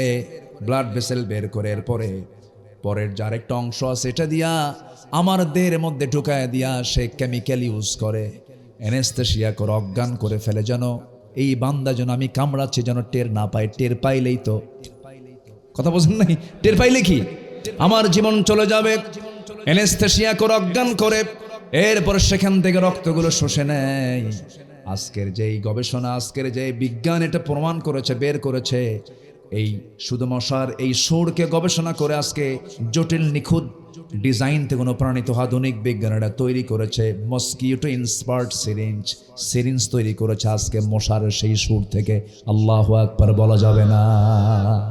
ব্লাড ভেসেলগুলো খুঁজে খুঁজে বের করে এই সিরিঞ্জ, এটা এখান থেকে আবিষ্কার হয়েছে। সুবহানাল্লাহ বলবেন না? আচ্ছা, মশার চোখ শক্তিশালী না আমাদের চোখ শক্তিশালী? ভালো করে কোন বল। আচ্ছা, আমরা মশাকে দেখে ভয় পাই না মশা আমাকে দেখে ভয় পায়? মশারে লাগে কে? মশারে কি মানুষ টাঙ্গায় না মশা টাঙ্গায়? তাহলে কে ভয় পায়? বলেন কে ভয় পায়? মানুষ ভয় পায়। মশার কাছে আমরা দুর্বল, আমরা মশারি টাঙ্গায় জেলখানায় থাকি। মশা তুমি হাইশো না। গোটা ঘর আপনি নেটিং করেছেন, এরপরে মশা ঢুকছে। গোটা ঘর নেটিং করা আছে, কোথাও মশা দেখলেন না আপনি। লাইট বন্ধ করা মাত্রই নাকের কাছে কানের কাছে সে সারে গামা পাদানিসা শুরু হয়ে গেল। গান, এমন বিশ্রী গান, ঘুম শেষ। কিন্তু ও দেখলো কেমনে আপনাকে? এত দূর থেকে পরখ করলো কেমনে? বিজ্ঞান বলছে 75 ফুট দূর থেকে মশা টের পায় এখানে কোন সলিমুদ্দিন শুয়ে আছে। 75 ফুট দূর থেকে আপনি তো টেরই পাবেন না। পৃথিবীতে এমন কোন মেশিন এখন আবিষ্কার হয়নি যা মশার সঙ্গে পারে। মশার যে 2 ডানা আছে, 2 ডানা, ও যে আওয়াজ করে এটা কিন্তু ভোকাল আওয়াজ না, ভোকালের না, এটা হচ্ছে তার পাখা নড়ানোর আওয়াজ। গুনগুন গুন যে আওয়াজটা হয়, প্রতি সেকেন্ডে মশা তার পাখার ঝাপটান মারে প্রতি সেকেন্ডে 400 থেকে 500 বার, 400 থেকে 500 বার প্রতি সেকেন্ডে সে ঝাপটান মারে। পৃথিবীতে আজ পর্যন্ত কোনো এমন কোনো মেশিন আবিষ্কার হয়নি যা মশার গায়ে ওই মেশিন আল্লাহ পাক সেট করে দিয়েছে। একটু জোরে সরে বলেন সুবহানাল্লাহ। ইন্নাল্লাহা লা ইস্তাহি আন ইয়াদরিবা মাসালান মা বাউদাতান ফামা ফাওকাহা। জোরে বলি আল্লাহু আকবার। জিকির করব কার? এগুলো চিন্তা করতে করতেই তো হিংসা করব কখন? হিংসা করার তো সুযোগই নাই, কিন্তু বান্দা তো ওই চিন্তায় থাকে না। আমাদের মুখ থেকে সর্বক্ষণ দায়িত্ব হলো কার নামের জিকির করা। আসতে বলবেন না, কার নামের জিকির করা? ইমানদার জিকির করবে কার? আল্লাহ। ঈমান এনেছি আমরা, ঈমানকে কখনো ধ্বংস করা যাবে না, ঈমানকে কখনো নষ্ট করা যাবে না, ঈমানকে কখনো নিজের জীবন থেকে ঈমানকে মাইনাস করা যাবে না, সব ধ্বংস হয়ে যাবে। একটু মনোযোগ দিয়ে কথাগুলো শোনার চেষ্টা করুন। আমার বন্ধুগণ, সাহাবে কেরাম জীবন দিয়ে দিয়েছেন, পরিবার পর্যন্ত ছেড়ে দিয়েছেন, সবকিছুর মায়া ছেড়ে দিয়ে তারা ঈমানটাকে লালন করেছেন। ছোট্ট একটা ইতিহাস মনে পড়লো আমার। আমি কি দোয়া করে দেব? এই যে লোকগুলো না বলে যায়, এই বাবা কি আমি কি দোয়া করে দেব? তো যাচ্ছেন কেন? একটু বসেন না। অনেক কথা পড়ে আছে আমার এখনো। আমার 9-10টা শর্ত কেবল বলছি, কয় নাম্বার বলেন তো? একটা। এখনো পড়ে আছে কয়টা? নুরু ওয়াজ কি শেষ না শুরু? তো শুরুতেই যান কেন? বসেন। আমি খুব আনন্দ পাচ্ছি, আমি খুবই তৃপ্তি পাচ্ছি আপনাকে নিয়ে আজকে। বলি আলহামদুলিল্লাহ। একটু মনোযোগ দিয়ে কথাগুলো শোনেন। মনোযোগ কি অন্যদিকে চলে যাচ্ছে নাকি আপনাদের? কেমন যেন একটু মনে হচ্ছে, একটু এলোমেলো মনে হচ্ছে। আবার আমরা সতেজ হয়ে কোরআনমুখী হয়ে যাই। জোরে বলি ইনশাআল্লাহ। সম্মানিত ভাইয়েরা, একজন সাহাবী শুনতে পেলেন যে রাসূল নাই। রাসূল মক্কা থেকে কোথায় চলে গেছেন? বলেন কোথায় চলে গেছেন? মদিনায়। প্রকাশ্যে না আড়ালে? আড়ালে। দিনে না রাতে? রাতে। তাহলে তো জানার কথা না। আমার রাসূল চলে গেছেন। এক পাগল সাহাবী উম্মে সালমার স্বামী আবু সালমার কানে আসলো যে রাসূল নাকি চলে গেছেন। আবু সালমা বলছেন, উম্মে সালমা, রাসূল যেহেতু মক্কায় নাই, আমরা আর থাকবো না, চলো বাচ্চাটা নিয়ে মদিনায় চলে যাই। চলেন। রাস্তার মাঝে আটকা দিল হলো আপন ভাইয়েরা। বলল, তুই চলে যাবি? হ্যাঁ। ছেলেটা দিয়ে যা, তোকে যেতে দেবো, তোর ছেলেকে যেতে দেবো না। জোর করে ভাইয়েরা ছেলেকে নিয়ে চলে গেল। দিন গ্রহণ করেছেন, ইসলাম কবুল করেছেন, ঈমান এনেছেন। কিছুক্ষণ পর শ্বশুর বাড়ির লোকজন এসে বউটাও টান দিয়ে নিয়ে চলে গেল। আবু সালমা মুস্কি হাসি মেরে বলে, সন্তান, আমার স্ত্রী, পরিবার, পরিজন, সম্পদ, এরা ভাবছিল যে এগুলো টান দিলেই মনে হয় আমার ঈমান ছুটে যাবে। আমি আবু সালমা সেই ঈমানদার নই। বউ যাক, সন্তান যাক, আমার ঈমান টিকে থাক। একটু আস্তে করেন সুবহানাল্লাহ। আর আমাদের এক প্যাকেট বিড়ি হলেই ঈমান শেষ। কয় প্যাকেট? এক প্যাকেট।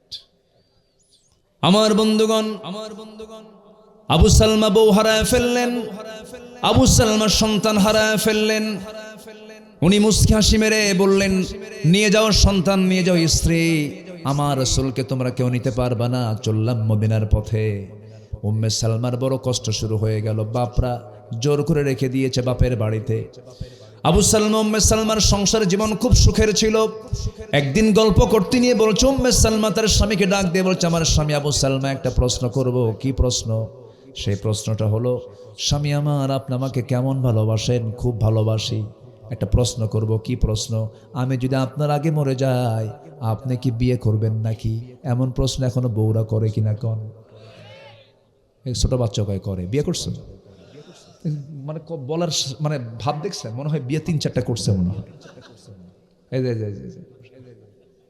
প্রশ্ন করে, তুমি কি বিয়ে করবা? তো আবু সালমা মুস্কি হাসি মেরে বলে যে, এমন হঠাৎ করে এমন প্রশ্ন কেন? এরকম প্রশ্ন কিন্তু মাঝে মাঝে করে। মেয়েদের মধ্যে আল্লাহ তাআলা এই কৃপণতাটা দিয়েছেন, ওরা স্বামীর ভাগ কাউকে দিতে। কিন্তু আজকে আমার দেশে পুরুষ বেশি না মহিলা বেশি? বলেন পুরুষ বেশি না মহিলা বেশি? মহিলা 60%, পুরুষ 40%। আর তাহলে 40-40, 80% মিলে গেল, জোড়া জোড়া হয়ে গেল। বাকি 20% কি করবেন? জাতীয় সম্পদ বানায় দিবেন। ইসলাম তো সার্বজনীন একটা দিনের নাম। আল্লাহ জানেন যে এই বিধান রাখতে হবে, নচেত সমাজ ধ্বংস হয়ে যাবে। আল্লাহ জানেন। তো উম্মে সালমার এই কথা শুনে তিনি মুস্কি হাসি মারলেন। বললেন, উম্মে সালমা, তুমি কি বলতে চাও বলো। তুমি যেটা চাবো আমি সেটাই চাবো। উম্মে সালমা সব নারীর মতো সেই কথাই বলে ফেললেন, আমার স্বামী, আল্লাহ আপনার আগে যদি আমার মরণটা দিয়ে আমি যদি দুনিয়া থেকে বিদায় হয়ে যাই, আমার জায়গায় দ্বিতীয় কোনো স্ত্রী আপনি গ্রহণ করতে পারবেন না। আবু সালমা মুস্কি হাসি মেরে বললেন, ও আমার স্ত্রী উম্মে সালমা, চিন্তা করো না, এমনটা যদি হয় তোমার আগে আমারও যদি মরণ না হয়ে তোমারও যদি মরণ হয়ে যায়, বিবাহিত জীবনে আর কোনোদিন আসবো না, আমি জীবনে কোনোদিন বিয়ে করব না। তবে এটার যদি সম্পূর্ণ উল্টা হয়ে যায়, তুমি আগে না মরে যদি আমি আগে মরে যাই, তুমি আমার বউ যদি বিধবা হয়ে যাও, আমি তোমার মতো দোয়া করব না, আমি দোয়া করব আল্লাহ আমার স্ত্রী যদি পৃথিবীতে বেঁচে থাকে, আমি যদি তার স্বামী আগে দিয়ে দুনিয়া থেকে বিদায় হয়ে যায়, আমার চেয়ে উত্তম স্বামী তুমি আমার উম্মে সালমার জন্য জুটাইয়া দিও। আমার আল্লাহর কাছে আবু সালমার দোয়াটাই বেশি মঞ্জুর হয়ে গেল, সেই দোয়াটাই কবুল হয়ে গেল। আবু সালমাই দোয়া করলেন, সেই দিন এই দোয়াটা আল্লাহর দরবারে মঞ্জুর হয়ে গেছে। শুধু বাস্তবতার সেই পরিবেশটা আসে নাই। ও আবু সালমা চলে গেছেন মদিনায়। 1 বছর পরে উম্মে সালমা করলেন কি, তার সন্তানটাকে লুকায় নিয়া লুকোচুরি করে তিনি মক্কা থেকে বের হলেন, লুকায়া বের হলেন, মদিনা পর্যন্ত চলে গেলেন। ফজর আজান হলো, নামাজ শুরু হয়ে গেছে। ফজর আজান নামাজের পরে আসসালাতু আলাল মাইয়িত ইয়ারহামুকাল্লাহ, জানাজার ঘোষণা হয়ে গেল। কে মারা গেছে, কার জানাজা হবে? আবু সালমার জানাজা হবে। আবু সালমা দুনিয়া থেকে বিদায় নিয়েছেন। এই আওয়াজটা উম্মে সালমার কানে চলে গেছে। মদিনায় ঢোকার সঙ্গে সঙ্গে আকাশ আসমান যেন তার ভেঙ্গে পড়লো মাথার উপরে। শোকাহত হয়ে পড়ার হারে 1 বছর যেমন দেখি না স্বামীকে। মদিনায় ঢুকলাম, স্বামী আমার মরে গেল, সন্তানটা এতিম হয়ে গেল। জানাজা সম্পন্ন হলো। রাসূলকে বলা হলো, হুজুর উম্মে সালমা মদিনায় চলে আসছে তার সন্তান সহ। আমার নবীজি কেঁদে ফেললেন। কেঁদে বলছেন, আমার সাহাবীরা উম্মে সালমা কোথায়, তার সন্তানটা কোথায়? তার সামনে গিয়ে দাঁড়ালেন, বলছেন, উম্মে সালমা চিন্তা করো না, তোমার সন্তানটা দেখার দায়িত্ব আমার, কারণ আমি হলাম এতিমদের সর্দার। জোরে কোন সুবহানাল্লাহ। আমি কাঁধে নিয়ে নিলাম। উম্মে সালমা, তোমার জন্য উত্তম স্বামীর ব্যবস্থা আমি করে দেব। উম্মে সালমা বলছেন, ইয়া রাসূলুল্লাহি, জাগতিক জীবনে স্বামী গ্রহণের কোনো ইচ্ছা আমার নাই, কারণ আমার স্বামীর চেয়ে উত্তম কোনো পুরুষ আমার চোখে আর দ্বিতীয়টা এই দুনিয়াতে নাই। সঙ্গে সঙ্গে আল্লাহর পক্ষ থেকে ফায়সালা হয়ে গেল, ইয়া রাসূলুল্লাহি, আবু সালমার দোয়া কবুল হয়ে গেছে। উম্মে সালমার জন্য পৃথিবীতে একজন পুরুষই যথেষ্ট, একজন পুরুষ উপযুক্ত, তিনি হচ্ছেন আপনি মুহাম্মদ সাল্লাল্লাহু আলাইহি ওয়াসাল্লাম। আমার বন্ধুগণ, এই কথা বলার উদ্দেশ্য হলো, এই ইতিহাসটা টানার উদ্দেশ্য হলো, এই দুনিয়াতে যারা ইমানের পরিচয় দিয়েছেন, সকল কিছুর চাইতে বেশি মহব্বত করেছেন 1 নাম্বার কাকে? আসতে বলবেন না কাকে? নাম্বার 2 হচ্ছে মুহাম্মদ সাল্লাল্লাহু আলাইহি সাল্লাম। রাসূলকে মহব্বত করতে হবে, রাসূলকে খুব কাছে টানতে হবে, কারণ রাসূলকে না পেলে পরে আল্লাহকে কখনো পাওয়া যাবে না।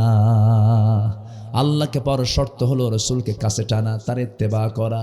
আমার বন্ধুগণ, রাসূলকে ভালোবাসার প্রয়োজন আছে না নাই? আসতে বলবেন না, আছে না নাই? মদিনার মাটিতে মাসখানেক আগে ছিলাম, ঘুরে ফিরে আসলাম, নবীর কবর জিয়ারা করলাম, রাউদাতুম মিন রিয়াদিল জান্নাহ গেলাম। একটা ইতিহাস বারবার আমাকে কাঁদাচ্ছিল। একজন বড় ইমাম ছিলেন, ইমাম মালিক রাহমাতুল্লাহ আলাইহি। মদিনায় যতদিন থেকেছেন, কোনোদিন তিনি জুতা পায়ে মদিনার মাটিতে হাঁটেন নাই। বল হলো, ইমাম মালিক, মদিনার মাটিতে তুমি কেন জুতা পায়ে হাঁটো না? কাদা কাদা কণ্ঠে বলছেন, ও আমার ভাইয়েরা, এমন প্রশ্ন করেছ, আমার জীবনের চেয়ে প্রিয় রাসূল যে মদিনার মাটিতে শুয়ে আছেন, সেই মদিনার মাটিতে আমি মালিক কেমন করে জুতা পায়ে হাঁটি? বেয়াদবি হয় মনে করে সারা জীবন সিদ্ধান্ত নিয়েছি, জুতা পায়ে মদিনায় কখনো হাঁটবো না। জোরে কোন সুবহানাল্লাহ, আরো জোরে কোন সুবহানাল্লাহ। আল্লাহ পাক আমাকে এবার যাওয়ার তৌফিক দিয়েছিলেন, বহুবার গিয়েছি, কিন্তু এবার একটি স্পেশালিটি ছিল, খুব ভালো লেগেছে আমার। রাউদাতুম মিন রিয়াদিল জান্নাহ। আমার নবীজি বলেন, মা বাইনা বাইতি ওয়া মিনবারি রাউদাতুম মিন রিয়াদিল জান্নাহ। এই যে আমার ঘর, ওই যে আমার মিম্বার, মাঝখানের যে অংশটুকু, এটা হচ্ছে আমার জান্নাতের টুকরা। রাউদাতুম মিন রিয়াদিল জান্নাহ। পৃথিবীতে একটা জান্নাতের টুকরা আছে, সবাইকে দেখতে যাবেন নাকি ভাই? সবাই যাবেন তো? সবাই যাবেন তো?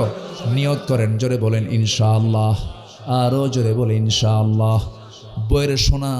বইয়ের সোনা এক ভরি কিনতে লাগবে 2 লাখ টাকা, আর সোনার মদিনায় যেতে লাগবে 1.5 লাখ টাকা। নিয়ত করলে হয়ে যাবে, আল্লাহ সহজ করে দেন, জোরে বলি আমিন। আমার বন্ধুগণ, রাত 3টার দিকে ঢুকলাম, অনলাইন করে ঢুকতে হয়, ঢুকলাম, মাত্র 10 মিনিট সময় পাওয়া যায়। ভিতরে ঢুকেই বসে আছি, সময় তো বেশি পাবো না, আজান আবার হবে ফজরের। হঠাৎ করে আমার দেশের প্রবাসী কিছু ভাই সেখানে পরিচ্ছন্ন কর্মী, নাজ্জাফা পরিচ্ছন্ন কর্মী, তারা সেখানে কাজ করে। আমাকে দেখেই তারা চিনে বলছে, হুজুর আপনার ওয়াজ শুনে আপনার ভক্ত আমরা, আপনাকে দেখি কতক্ষণ রাখা যায়, বেশিক্ষণ রাখা যায় নাকি? চেষ্টা করে তারা চেষ্টা করলো। ওখানকার প্রশাসনিক এক কর্মকর্তাকে এমন পাম দিছে, আমি জানা তার চেয়ে বেশি বলছে। আমি তো জানি আমি কি পাম দিয়ে, আমার দেশের মানুষ তো অন্তত কিছু না পারলে পাম দিতে পারে, এটা পারে, এটা খুব পাকা, এরা তেল মারতে পারে। এমন বলছে প্রশাসনিক কর্মকর্তা দৌড় মেরে সামনে হাত ধইরা একদম প্রথম কাতারে বসায় দিছে। আমার নবীর ঘর মানে কবর, নবীর ঘর মানে কি? কবর। যেটাই ঘর ছিল সেটা কি হয়ে গেছে এখন? কবর। কবরের দেওয়াল ঘেঁষে একদম ফার্স্ট আমাকে বসে দিল।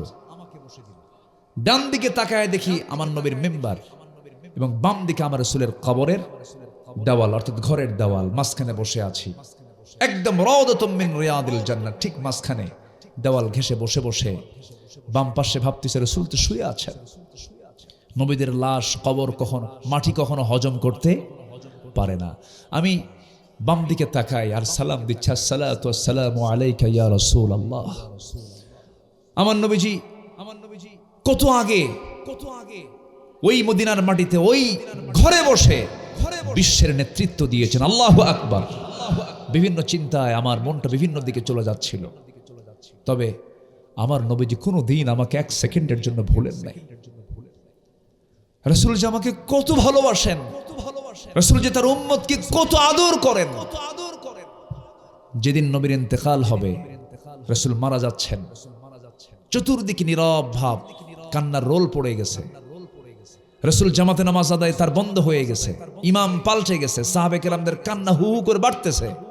আমার নবী আম্মা জান আয়েশা সিদ্দিকার কোলে মাথা রেখে শুয়ে আছেন। রাসূল কত বড় পারিবারিক মানুষ ছিলেন, রাসূল কতটুকু পরিবারের বন্ধনে আবদ্ধ ছিলেন, শেষ নিঃশ্বাস ত্যাগ করেছেন। আম্মা জান আয়েশা তার স্ত্রীর উরুর উপরে মাথা রেখে তিনি ইন্তেকাল করেছেন। আল্লাহু আকবার বলেন। পরিবার কি দূরের না কাছের? পরিবারকে কাছে টানবেন, পরিবারকে নিয়ে জাহান্নাম থেকে বাঁচার চেষ্টা করবেন। আল্লাহ কবুল করুন, জোরে বলি আমিন। আমার নবী, বিশ্ব নবী, কোন সাহাবীর উরুতে নয়, আম্মা জান আয়েশার উরুতে মাথা রেখে বলছেন, আয়েশা মনে হয় আমি দুনিয়া থেকে বিদায় নেব, আমার বিদায় লগন চলে আসছে, আমি বাঁচবো না, আমাকে মনে হয় চলে যেতে হচ্ছে। কিছুক্ষণের মধ্যেই মালাকুল মউত আমার আশপাশে ঘোরাফেরা করছে, আমার মৃত্যুর যন্ত্রণা শুরু হয়ে গেছে। আমার নবীজির প্রচন্ড মাথা ব্যথা হচ্ছে, ঘাম ঝরতেছে, এবং রাসূলের দেহে ইহুদিরা খাবারের মধ্যে বিষ প্রয়োগ করেছিল, সেই বিষক্রিয়া শুরু হয়ে গেছে। আমার নবীজির প্রচন্ড জ্বর। বলছেন, আয়েশা একটু মেসওয়াক এনে দাও, আমি মেসওয়াকটা করি। মেসওয়াক করলেন। আমার নবীজি বলছেন, আমার বেলাল তো আজান দিল, আমি একটু মসজিদের দিকে যাই। মাথা ঘুরে পড়ে গেলেন। আম্মা জান আয়েশা তাকে তুলে আবার বসায় দিলেন। শোয়া দিয়ে বলছে, ইয়া রাসূলুল্লাহ আপনি কাঁদেন কেন? আমি কাঁদি আমার উম্মতের জন্য। জোরে বলেন সুবহানাল্লাহ। আমার নবীজি দুনিয়া থেকে বিদায় নেবেন। বিদায় নেওয়ার আগ মুহূর্তে রাসূল বলছেন, আয়েশা আমি তো চলে যাচ্ছি, আমার উম্মতকে একটা কথা জানান দিয়ে দিবে, আমি উম্মতকে দারুণ ভালোবাসি, উম্মতরা যেন 5 ওয়াক্ত নামাজ না ছেড়ে দেয়। জোরে বলি সুবহানাল্লাহ। এই কথাগুলো বারবার মনে হচ্ছিল। ওই জায়গায় বসলাম, ফজরের সালাত আদায় করলাম। মাত্র 3 দিন সময় পেয়েছিলাম, দেশে মাহফিল ছিল। ওই জায়গা থেকে যখন আমার বিদায়ের দিন, যেদিন মদিনা আমি ত্যাগ করব, মদিনা ছাড়ব, এয়ারপোর্টের দিকে যাই, আল্লাহর কসম করে বলি, নবীর শহর থেকে যখন বিমানের উদ্দেশ্যে যখন রওনা দিচ্ছিলাম, আমার কাছে মনে হচ্ছিল, পার্সোনাল কথা বলি ফেললাম আবেগে, মনে হচ্ছে আমার কলিজার একটা করে তার ছিঁড়ে ছিঁড়ে যাচ্ছিল। আমি সারা জীবন আল্লাহর কাছে একটা দোয়া করি, আল্লাহ জন্ম দিয়েছ 6000 মাইল দূরে মদিনা থেকে বাংলার জমিনে, মালাকুল মউত একদিন আসবেই, তোমার কাছে ফরিয়াদ করি আল্লাহ, যেখানেই থাকি না কেন অন্তত মরার আগে মালাকুল মউত যেন মদিনায় যেন আমাকে নিয়ে যায়, আমি যেন মদিনায় মরতে পারি। আমার ভাইয়েরা, নবীজির মোহাব্বতকে লালন যদি না হয়, রাসূলকে যদি কাছে না টানতে পারি, সব হারায় ফেলবো। কবরের স্টেশন হারায় ফেলবো, মিজান হারায় ফেলবো, পুলসিরাত হারায় ফেলবো, কোনো জায়গায় আমার কোনো চিহ্ন থাকবে না, আমার কোনো দাম থাকবে না। এই জন্য আমার ভাইয়েরা, আল্লাহ পাক শর্ত জড়িয়ে দিয়েছেন, বান্দা আমাকে পাবি না, আমাকে পাবি নবীর আনুগত্য করলে। জোরে কোন সুবহানাল্লাহ। আমার ভাইয়েরা, সফলতার 10টা শর্তের কথা বলছিলাম, কেবল 1 নাম্বার চলছে। ঈমান আনবো আমরা 1 নাম্বার কার উপরে? আল্লাহর উপর। আনুগত্য হবে তো কয়জনের বলেন? 2 জনের। আতিউল্লাহ ওয়া আতিউর রাসূল। নাম্বার 2 হলো পরিশুদ্ধিতা, তাজকিয়াতুন নফস। নফসের শুদ্ধতা আনতে হবে পরিপূর্ণ আকারে। নফসের মধ্যে কোনো ভেজাল রাখা যাবে না। নফসের কিছু রোগ আছে। হিংসা একটা রোগ, মিথ্যা কথা বলা একটা রোগ, এরপরে লোভ, অবৈধ লোভ একটা রোগ, অহংকার রোগ। এই সমস্ত রোগগুলো যদি কারোর নফসে যদি বাসা বাঁধে, নফস শেষ হয়ে যাবে। নফসকে আমরা লোভ মুক্ত রাখবো, হিংসা মুক্ত রাখবো, অহংকার মুক্ত রাখবো। জোরে বলি ইনশাআল্লাহ, আর জোরে বলি ইনশাআল্লাহ। হিংসা আছে যার, আমল থাকবে না তার, আমল থাকবে না তার। ইয়াকুম ফিল হাসাদ ফাইনাল হাসাদা ইয়াকুলুল হাসানাত কামা তাকুলুন নারাল হাতাব।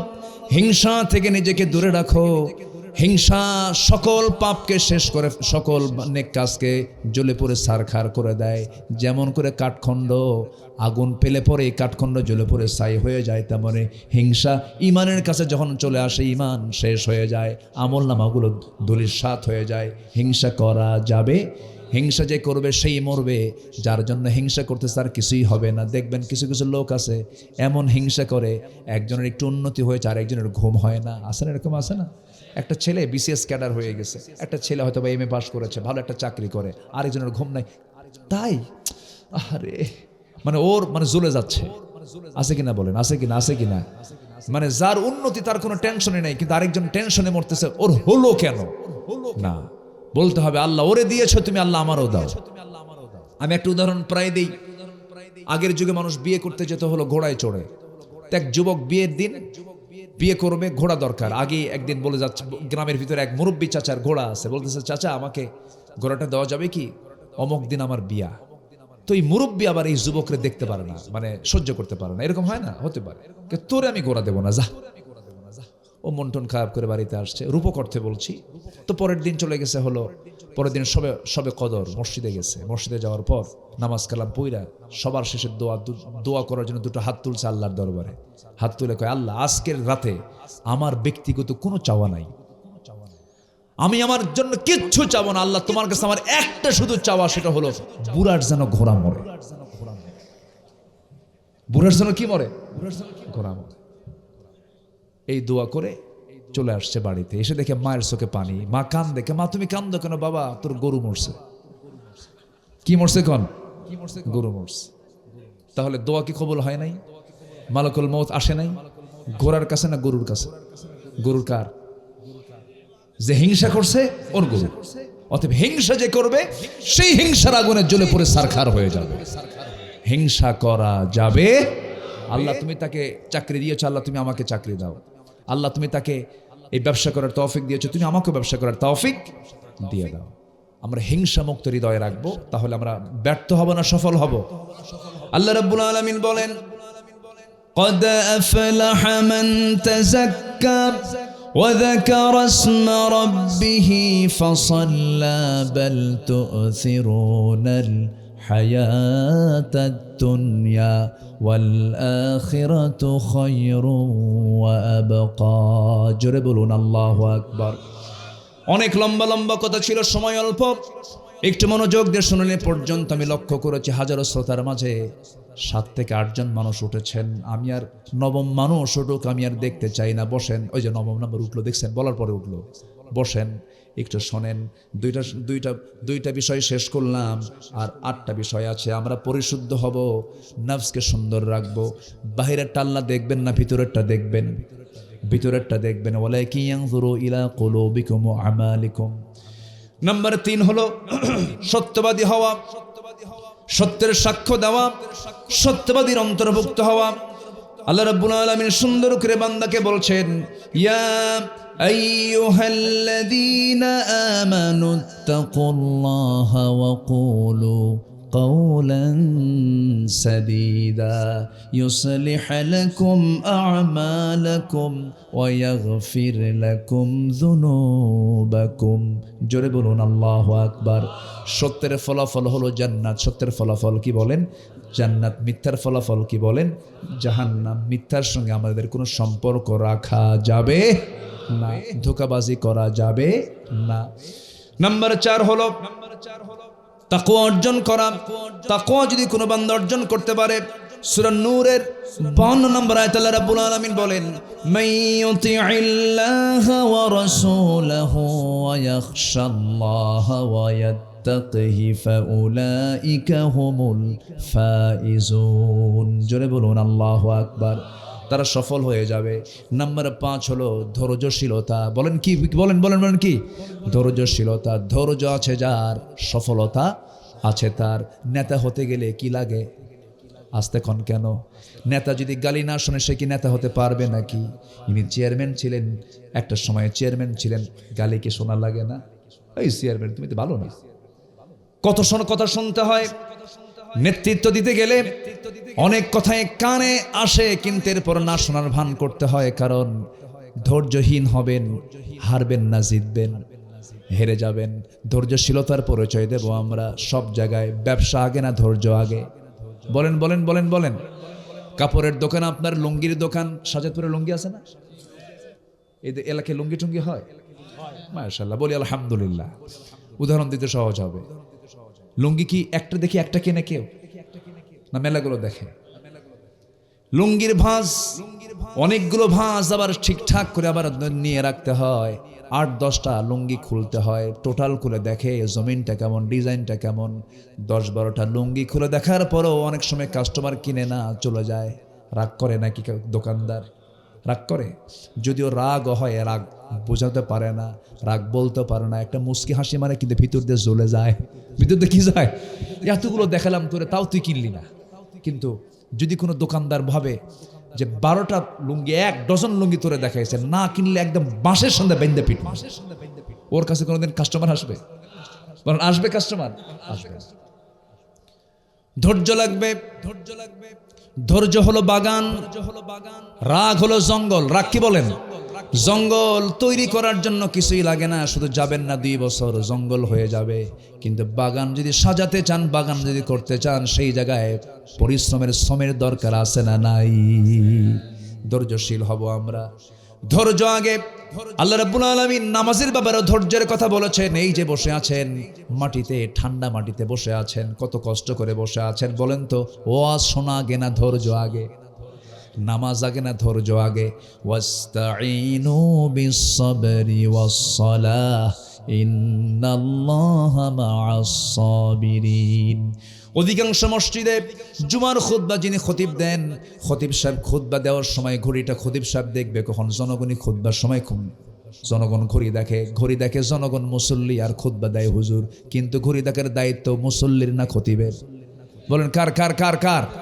খতিবের। কিন্তু কিছু বেয়াদব মুসল্লি আছে, ঘড়ি দেখার বলে হুজুর টাইম আছে না, টাইম দেখেন না, টাইম। এটা বেয়াদব মুসল্লি, ঠিক কিনা?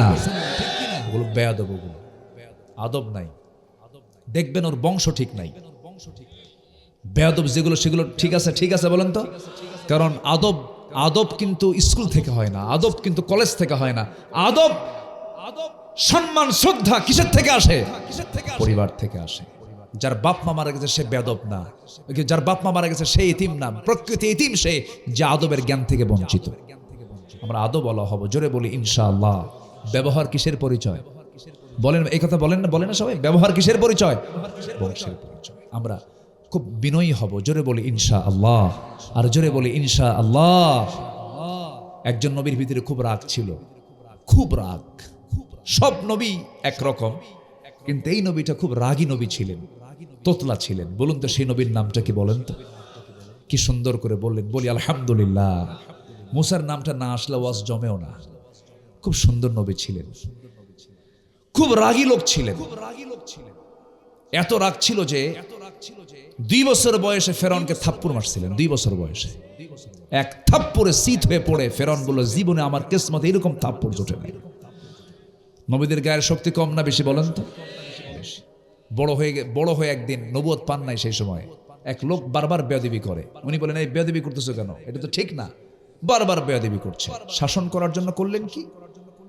থাপ্পড় একটা হাঁকায় দিলেন। থাপ্পড়টা মেরেছেন হলো শাসন করার জন্য, কিন্তু এমন থাপ্পড় লাগছে ওর গায়ে, এক থাপ্পড় মারাও সারা, মরে যাওয়াও সারা। মরে গেছে। মরে যাওয়ার সঙ্গে সঙ্গে বলতেছে, আল্লাহ ওকে আল্লাহ আমি শাসন করার জন্য, ও যে মরে যাবে তো আমি জানি না আল্লাহ, তো আমি তো ওকে থাপ্পড় মারছি, মার্ডার কেস কিন্তু তুমি আল্লাহ ঘটাইছো। আল্লাহকে বলতেছে, আল্লাহ বলতেছে, শোনো মুসা, যা কও তা কও, দেশ ছাড়ো, ফেরাউন তোমারে ছাড়বে না, তুমি এখন দেশ ছাড়ো, হিজরত করো। উনি দেশ ছাড়লেন, থাকতে পারলেন না, চলে গেলেন যেদিকে চোখ চলে যায়। বিশাল দূরত্বে তিনি চলে গেলেন, যেখানে কোনো ফেরাউনের লোকজন নাই। এমন জায়গায় গিয়ে এক কূপের ধারে দাঁড়ায় থাকলেন। থাপ্পড় মারছেন, মরে গেছে, আমি থাকবেন কেমনে? মার্ডার কেস তো। তুই দাঁড়ায় আছেন, এমন সময় দেখলেন যে কূপে পানি। কূপের ধারে গেলেন, ঢাকনা সরাইয়া দিয়ে তৃপ্তি ভরে পানি পান করলেন। কূপ থেকে ঠান্ডা পানি পান করলেন, বুকটা জুড়ে গেল, প্রশান্তি পেলেন। এমন সময় হঠাৎ করে দেখেন 2টা মেয়ে হাতে বালতি নিয়ে দাঁড়ায় আছে, কূপের ধারে পানি নেয় না। উনি বললেন, বেচারা মহিলা মানুষ, অসহায়, হয়তো নিতে পারছে না, একটু সহযোগিতা করি। বললেন, মহিলারা দাও বালতি, আমাকে দাও, তোমরা দেরি করতেছো কেন? আব্বা বুড়া মানুষ তো, আবু না শাইখুন কবির, আমরা এই জন্য আসছি, পুরুষ মানুষ নাই, তাছাড়া আমরা আসতাম না। তাহলে পুরুষের যে কাজ, পুরুষরা কাফার করবে বাইরে, সেই বাড়িতে মেয়েদের বাইরে যাওয়ার কোনো দরকার নাই। তাহলে আগের থেকেই কিছু পর্দা আছে না নাই বলেন তো? আছে। তো এই কথা শোনার সঙ্গে সঙ্গে বালতিটা আগায় দিল, উনি বালতি নিয়ে চলে গেলেন কূপের ধারে। যে ঢাকনা টান দিতে 7 থেকে 8 জন শক্তিশালী পুরুষ লাগে, সেই ঢাকনা তিনি বাম হাতে ধরলেন, ফিকে মারলেন, 14 হাত দূরে গিয়ে ছিটকে পড়ছে। মহিলা 2 জন কয়টা মানুষ না অন্য কিছু, ভয় পেয়ে গেছে। বালতি ভর্তি করে পানি দিলেন। এরপরে বলছেন, ও আল্লাহর বান্দিরা, এই যে পানি দিলাম, পানিগুলো নিয়ে চলে যাও বাড়িতে, সন্ধ্যার পরে মেয়েদের থাকতে নেই বাইরে। কিন্তু আজকের সমাজে সন্ধ্যার পরে মার্কেটিং কম না বেশি? আসতে কবেন না, কম না বেশি? মার্কেটে পুরুষ বেশি যায় না মহিলা বেশি যায়? স্বামীকে বলে, তুমি কি মার্কেট বুঝো, কসু বোঝো? আসেন এরকম, আসেন এরকম। স্বামীকে ধমক মেরে চলে যায়, কিন্তু এটা ঠিক নয়। মার্কেট হলো পুরুষের জন্য। যদি যেতেই হয় মহিলাকে, অবশ্যই স্বামীকে সাথে নিয়ে যাবে, ভাইকে সাথে নিয়ে যাবে। কারণ আল্লাহ রাব্বুল আলামিন মেয়েদেরকে রাজরানী করেছেন, পুরুষকে চাকরানী করেছেন। পুরুষরা চাকর, মেয়েরা হচ্ছে রাজরানী। মেয়েরা কি?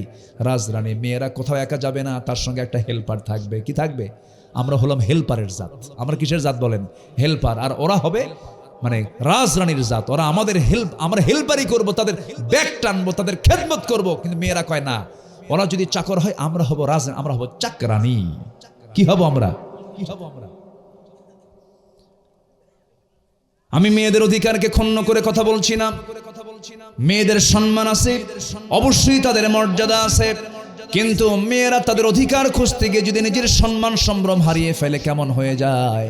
একটু আমার দিকে কানটা লাগান, মনোযোগ দিয়ে শোনেন। আমার বন্ধুগণ, মুসা আলাইহিস সালাম বললেন, যাও, চলে যাও। চলে গেছে বাড়িতে, বালতি নিয়ে আগে হাজির হয়ে গেছে। বাপ বলছে, মা প্রত্যেক দিন আসতে দেরি হয়, আজকে এত তাড়াতাড়ি কেমন করে আসলা, কেমন করে পানি তুললা? আব্বা, কাফিয়ুন আজিজ, শক্তিশালী একজন যুবককে পেলাম, দারুণ শক্তি তার গায়ে। ঢাকনায় হাত দিল, ছিটকে পড়ে গেল। বৃদ্ধ বাপ বলছে, মা তুমি আমার বড় মেয়ে, আগামীকালকে যাবে, আমার সালাম জানাবে যুবককে। সালাম দিয়ে বলবেন সে যেন আমার সঙ্গে দেখা করতে আসে। পরের দিন চলে গেছে। মুসা আলাইহিস সালামকে লক্ষ্য করে বলছে, হে যুবক, আব্বা বুড়া মানুষ, আপনাকে দাওয়াত দিয়েছেন, আপনি আসতে পারবেন নাকি? তিনি দারুণ খুশি হলেন। আহারে, অচেনা জায়গা, অচেনা দেশে আসছি, একটু পরিচয় হলে তো ভালোই হয়, মনটা ভালো লাগবে। এবার বলছেন, যাবো তো, বাড়ি তো চিনি না। এই কথা শোনার সঙ্গে সঙ্গে মহিলা বলতেছে, আপনার চেনার দরকার নাই, আমি সামনে সামনে চলবো, আপনি আমার পিছে পিছে ফলো করে আসবেন। আমি ডানে যাব, আপনি ডানে যাবেন, আমি বামে যাব, আপনি বামে যাবেন। মুসা আলাইহিস সালাম বলছেন, তুমি আমাকে যে ভাবে আমাকে যাওয়ার জন্য নির্দেশনা দিচ্ছ, সেই নির্দেশনা মানার মানুষ তো আমি যুবক না। আমি এরকম করে চলে নাই কখনো জীবনে। কারণ আমার সামনে একজন নারী সামনে থাকবে, আমি পুরুষ পিছে পিছে থাকবো। এমন পুরুষের জাত আমি মুসা না। যেরকম আল্লাহু আকবার। তুমি হলে মহিলা, তুমি একজন কুমারী মানুষ, ইয়াং মহিলা, তুমি আমার সামনে থাকবে, তোমার দিকে আমার নজর পড়ে যাবে, আমার গুনাহ হয়ে যাবে, আমি সামনে সামনে চলবো, তুমি আমার পিছে পিছে থাকবে। আমি যদি কোনো ভুল করি, ডানে যদি যাই, বামে যাওয়ার দরকার, ডানে গেছি, তখন শুধু একটা শব্দ মুখ থেকে বের করবে, বাম ডান, বাম ডান, এর বাইরে একটা কথাও বলতে পারবে না, কারণ বেশি কথা বললে রোগ সৃষ্টি হয়ে যাবে। ঠিক কিনা, ঠিক কিনা? মহিলা মনে মনে কয়, গতকালকে দেখলাম শক্তিশালী যুবক, আজকে দেখি চরিত্রবান যুবক, চেয়ে থাকে না, আমাকে নারীর মর্যাদা দিয়ে সে রেখে দিয়েছে, খুব ভালো একটা ছেলে দেখতেছে, এটা ভালো ছেলে। আদর্শ মেয়েরা দুইটা গুণ পুরুষের পছন্দ করবে। আদর্শ মেয়েরা কয়টা গুণ পছন্দ করবে বলেন? পুরুষের দুইটা গুণ পছন্দ। এক নম্বর হলো চরিত্র, এক নম্বর কি বলেন? চরিত্র। নাম্বার 2 হলো শক্তিশালী যুবক কিনা। এই দুইটা গুণ দেখে মেয়েরা পছন্দ করবে, স্বামী হিসেবে সে গ্রহণ করতে চাইবে। মুসা আলাইহিস সালাতু ওয়াস সালাম সামনে সামনে চললেন, লম্বা কথা শর্ট করে বলছি, পিছে পিছে মহিলা আসলেন, গন্তব্যে পৌঁছে গেলেন। বুড়া মানুষের সঙ্গে সাক্ষাৎ হয়ে গেল, সালাম দিয়ে দিলেন। সালাম উত্তর দেওয়ার সঙ্গে সঙ্গেই বুড়ার মুখ থেকে, বুড়ো লোকটার মুখ থেকে বের হচ্ছে, হে যুবক, তুমি তো আমাকে সালাম দিয়েছো, আমি তোমাকে চিনি। কে আমি? তোমার নাম তো মুসা। সঙ্গে সঙ্গে তিনি একটু জড়সড় হয়ে গেলেন, এত দূর থেকে দূর পর্যন্ত চলে আসলাম, এই লোকটা আমাকে চিনলো কেমনে? না জানি কোন বিপদে পড়ে যাচ্ছি। এবার বলছে, যুবক, তোমার নামই শুধু জানি না, তোমার কামও জানি। কি জানেন কাম? বলেন। থাপ্পড় মারছো, মানুষ মরে গেছে, এরপরে আসছো। আল্লাহু আকবার। কি বেকায়দা! চরম টেনশনে পড়ে গেলেন। আহারে, কোন মুসিবতে যেন পড়ে গেলাম, সব তো জানে, কি যেন হয়ে যায়। এবার মুস্কি মুস্কি হাসি মেরে বৃদ্ধ লোকটা বলছে, মুসা, কি চিন্তা করো, বিমর্ষ হয়ে যাচ্ছ কেন? আমি তো তোমার শত্রু নই, আমি তো এই মাদিয়ান, এই অঞ্চলের সাধারণ বুড়োদের কাতারের বুড়ো নই। আমার পরিচয় হলো, আল্লাহ রাব্বুল আলামিন আমাকে এমন মর্যাদা দিয়েছেন, আমার পরিচয় হলো ওয়াইলা মাদিয়ানা আখাহুম শুআইবা। আমি হলাম এই মাদিয়ানবাসীর জন্য আল্লাহ পাক আমাকে পয়গম্বর করে পাঠিয়েছেন। আমি হলাম আল্লাহর পয়গম্বর শুআইব আলাইহিস সালাতু ওয়াস সালাম। যেরকম সুবহানাল্লাহ। দারুণ খুশি হয়ে গেছেন যুবক মুসা, দারুণ খুশি হয়ে গেলেন, জজবা ফিরে পেলেন। এবার তিনি জড়িয়ে ধরে অত্যন্ত আনন্দ প্রকাশ করলেন। এবার বলছে, হে মুসা, আমি একটা প্রস্তাব তোমাকে করব। কি প্রস্তাব? আমার 2টা মেয়ে আছে, 2টা মেয়ের যে কোনো একটা মেয়েকে আমি তোমার সঙ্গে বিয়ে দেব।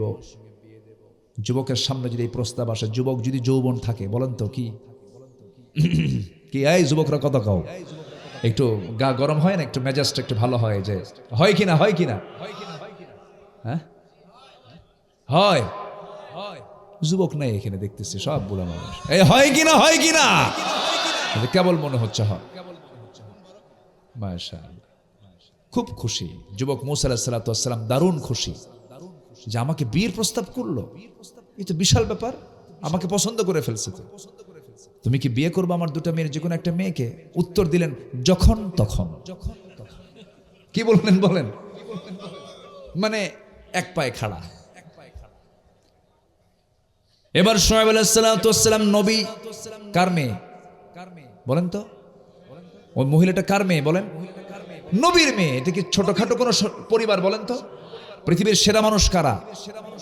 নবী। আর সেই নবীর জামাই হবে, এ তো মহা খুশি। সেদিন বলে ফেলতেছে যখন তখন। এখন শুআয়ব আলাইহিস সালাতু ওয়াস সালাম বলছেন, শোনো, আমার মেয়েকে তোমার সঙ্গে বিয়ে দেব, এটা ঠিক আছে, কিন্তু তোমার রেকর্ড তো ভালো না। কেন? থাপ্পড় মারলি মানুষ মরে। কি কথা কি বুঝতেছে? তাহলে এখন কি করা যায় বলেন? রাত তো খুব বেশি। শুআয়ব আলাইহিস সালাতু ওয়াস সালাম বললেন, শোনো ও মুসা, তোমার একটা কাজ আছে। সেই কাজটা হলো, আমার বাড়ির কিছু ছাগল আছে, এই ছাগলগুলোকে তোমার 8 বছর, আর যদি ভালো হয় 10 বছর আরো ভালো হবে, মোট 10 বছরে তুমি ছাগল লালন পালন করবে। 8 বছর অনার্স কোর্স, আর 10 বছরের মাস্টার্স কোর্স হয়ে যাবে। 10 বছরে তোমাকে ছাগল পালতে হবে। বলুন তো, এই পৃথিবীতে সবচাইতে শান্ত ভদ্র প্রাণীর নাম ছাগল। ছাগল শান্ত। এই ছাগল যদি একবার ব্রেক মারে, 4 পার সামনের 2 পা যদি একবার গেড়ে দেয় মাটিতে, আপনি যত বড়ই শক্তিশালী হন না কেন, দড়ি ছিঁড়ে যাবে, ছাগল নড়বে না বলে আমি মরবো তবুও যাব না। এই হলো ছাগল। এই ছাগলটার লালন পালনের দায়িত্ব পেলেন মূসা আলাইহিস সালাম, যিনি এক থাপ্পড়ে মানুষকে মেরে ফেলেছিলেন। সেই নবীর দায়িত্বে চলে গেল। তখন তিনি নবুয়ত পান নাই, ছাগল চড়ানোর দায়িত্ব পেয়েছেন। ছাগলগুলো পালতে লাগলেন। 8 বছর হলো, 10 বছর পূর্ণ হলো। ইবনে কাসির এসেছে, মূসা আলাইহিস সালাম সর্বশেষ দিন মাঠ থেকে ছাগল পালটা নিয়ে যখন বাড়ির দিকে ফিরছিলেন, হঠাৎ করে দেখেন একটা ছাগল পাল থেকে একদিকে দৌড় মেরেছে বিচ্ছিন্ন হয়ে। ওই বিচ্ছিন্ন ছাগলটার দিকেও তিনি দৌড়ালেন, পিছে পিছে দৌড়ান। ছাগলও দৌড়ায়, মূসা আলাইহিস সালামও দৌড়ান। শেষ পর্যন্ত সহজে ছাগল ধরা দেয় না, শেষ পর্যন্ত আর পারে নাই, থেমে গেছে। এবার বলেন তো মূসার রাগ কমছে না বাড়ছে? চরমভাবে বাড়ছে। ঘাম দুইজনেরই, ছাগলেরও ঘাম, নবীর গায়েরও ঘাম বের হয়ে গেছে। রাগের ঠেলায় 2 হাত দিয়া 2 পা শক্ত করে ধরে শূন্যের উপরে চড়াইয়া দিয়া মনে মনে চিন্তা করলেন একটা আছাড় মারবো। লক্ষ্য করে দেখেন লোমকূপ দিয়া ছাগলের টপ টপ করে ঘামগুলো ঝরতেছে। চেহারায় মুখে তার ভয়ের চিহ্ন, ভীতির চিহ্ন, থরথর করে কাঁপতেছে। মনে মনে ভাবলেন আল্লাহর পয়গম্বর মূসা তখন নবী হন নাই, তখন মনে মনে ভাবলেন আহারে এ তো ছাগল, পাগলে কিনা বলে ছাগলে কিনা খাই, মাইরা লাভ কি তোরে। দয়া হলো, মায়া হলো, আস্তে করে 2টা পা, 2টা হাত থেকে 2টা পা ছেড়ে দিয়া ছাগলটাকে কোলের মধ্যে তুলে আদর করলেন। আল্লাহ বললেন মূসা রাগ কমে গেছে, নবুয়ত দিয়ে দিলাম। জোরে কান সুবহানাল্লাহ। ধৈর্যশীল হব আমরা, জোরে বলি ইনশাআল্লাহ। নাম্বার 6 হলো আল্লাহ রাসূলের আনুগত্য করা। আল্লাহ এবং রাসূলের আনুগত্য আমাদের জীবনের সকল জায়গায় করব, আমরা মহা সাফল্যে সফলবান হব। ফাকাদ ফাযা ফাওজান আযীমা, সূরা আহজাব আয়াত নাম্বার 71। নাম্বার 7 হলো সৎ কাজের আদেশ দেওয়া, অসৎ কাজের বাধা দেওয়া। যারা এই কাজটা করবে তারা সফল হবে। ঘোষণাকার বলেন ওয়াল তাকুম মিনকুম উম্মাতুন ইয়াদউনা ইলাল খায়রি ওয়া ইয়া'মুরুনা বিল মা'রুফি ওয়া ইয়ানহাউনা আনিল মুনকার ওয়া উলাইকা হুমুল মুফলিহুন। জোরে বলুন আল্লাহু আকবার। সূরা আলে ইমরান আয়াত নাম্বার 104। সৎ কাজের যারা আদেশ দিবা, অসৎ কাজের যারা বাধা দিবা, তারাই সফল কাম হয়ে যাবে। নাম্বার 8 হলো তওবা করা। তওবা করবে যে সফলতা পাবে সে। তুবু ইলাল্লাহি জামিআন আইয়ুহাল মুমিনুনা লাআল্লাকুম তুফলিহুন। সূরা নূর 31 নম্বর আয়াত। তোমরা সবাই মিলে আল্লাহর কাছে তওবা করো। তওবা যদি করতে পারো তোমরা সফল হয়ে যাবে। 8 চলে গেল। নাম্বার 9। এই 9 এর মধ্যে আরো 7টা গুণ আছে। তাহলে 9 সাথে কত হলো বলেন? 9 সাথে 16 হয়ে গেছে। তাহলে দেখেন 10টা শুনতে নিয়ে 17টা হয়ে 16টা হয়ে গেল। প্রকৃত মুমিন যারা হবে তারা সফল হয়ে যাবে। আল্লাহ রাব্বুল আলামিন বলেন قد أفلح المؤمنون الذين هم في صلاتهم خاشعون। ওই সমস্ত মুমিন সফল, ওই সমস্ত ইমানদাররা সফল যাদের মধ্যে 7টা কাজ। বলেন কয়টা কাজ? বলেন 7টা কাজ মুখস্থ করবেন। নাম্বার 1 হলো নামাজ। নাম্বার 1 কি বলেন? নামাজ। অমনোযোগ না মনোযোগ। নাম্বার 2 হলো বাজে কথা জিহবায় না বের করা, জিহবাকে বিশ্রাম দেওয়া। জিহবাকে কি দেওয়া? বিশ্রাম দেওয়া। বিশ্রাম মানে হলো কথা কম বলা। যত কথা কম হবে তত গুনাহ কম হবে। যত মেপে মেপে কথা হবে তত বান্দা আল্লাহর নৈকট্য হাসিল করবে। যতটুকু সময় পাবো জিহ্বাকে কাজে লাগাবো কার জিকির দিয়া? লা ইলাহা, আরো জোরে লা ইলাহা।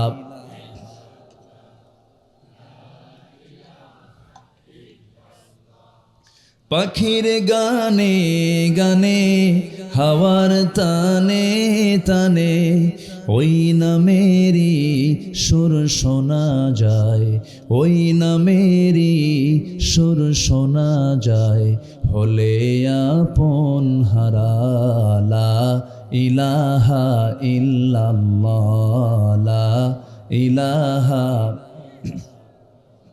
লা ইলাহা ইল্লাল্লাহু মুহাম্মাদুর রাসূলুল্লাহ সাল্লাল্লাহু আলাইহি ওয়াসাল্লাম। 7টা গুণ যে মুমিনের মধ্যে থাকবে সে হচ্ছে আসল মুমিন। তাছাড়া আমার দেশে বহু মুমিন নাম লোক আছে না নাই বলেন? ওই নামওয়ালা মুমিন হওয়া যাবে না, কামওয়ালা মুমিন। কিওয়ালা মুমিন? কামওয়ালা মুমিন। 7টা গুণ থাকতে হবে। নাম্বার 1 নামাজ। নাম্বার 2 হলো জিহ্বাকে বিশ্রাম দেওয়া, বাজে কোনো কথা না বলা, এমনকি বউয়ের সঙ্গে বাজে কোনো কথা না বলা, বন্ধুর সঙ্গে আড্ডা দিতে নিয়ে বেফাস কোনো কথা না বলা, আজে বাজে সমস্ত কথা থেকে জিহ্বাকে বিশ্রাম দেওয়া। নাম্বার 3 হলো যাকাতটা ঠিকমতো আদায় করা। নাম্বার 4 হলো লজ্জাস্থানের হেফাজত করা। জিহ্বার হেফাজত, লজ্জাস্থানের হেফাজত। রাসূল বলেছেন আযমান লাহুল জান্নাহ, আমি তার জন্য নিজে বেহেশতের জামিন হয়ে যাব। নাম্বার 4 চলে গেল। নাম্বার 5 হলো আমানত ঠিক রাখা। নাম্বার 6 হলো ওয়াদা ঠিক রাখা। নাম্বার 7 হলো নামাজে যত্নবান হওয়া। নামাজ দিয়ে শুরু, নামাজে মনোযোগ, এটা দিয়ে শুরু। আর শেষ হলো নামাজে যত্নবান। এই 7টা কাজ করবে যারা, উলাইকা হুমুল ওয়ারিসুন আল্লাযীনা ইয়ারিসুনাল ফিরদাউসা হুম ফিহা খালিদুন। জোরে বলুন আল্লাহু আকবার। আল্লাহ নিজে বলে দিচ্ছেন, ও বান্দা, যে বান্দা এই 7টা কাজ করবে আমি আল্লাহ নিজে তাকে জান্নাতুল ফিরদাউসের মালিক বানায় দেব। জোরে কোন সুবহানাল্লাহ। ফজর পড়বেন কারা কারা? ফজর পড়বেন কারা কারা? বলুন হি আল্লাহ। ফজর, জোহর, আসর, মাগরিব, এশা আদায় করার তৌফিক তুমি আল্লাহ দিয়া দাও। জোরে বলি আমিন। আরো জোরে আমিন। হাত নামান। শয়তান স্পেশাল একটা টাইমে আপনার কাছে আসে।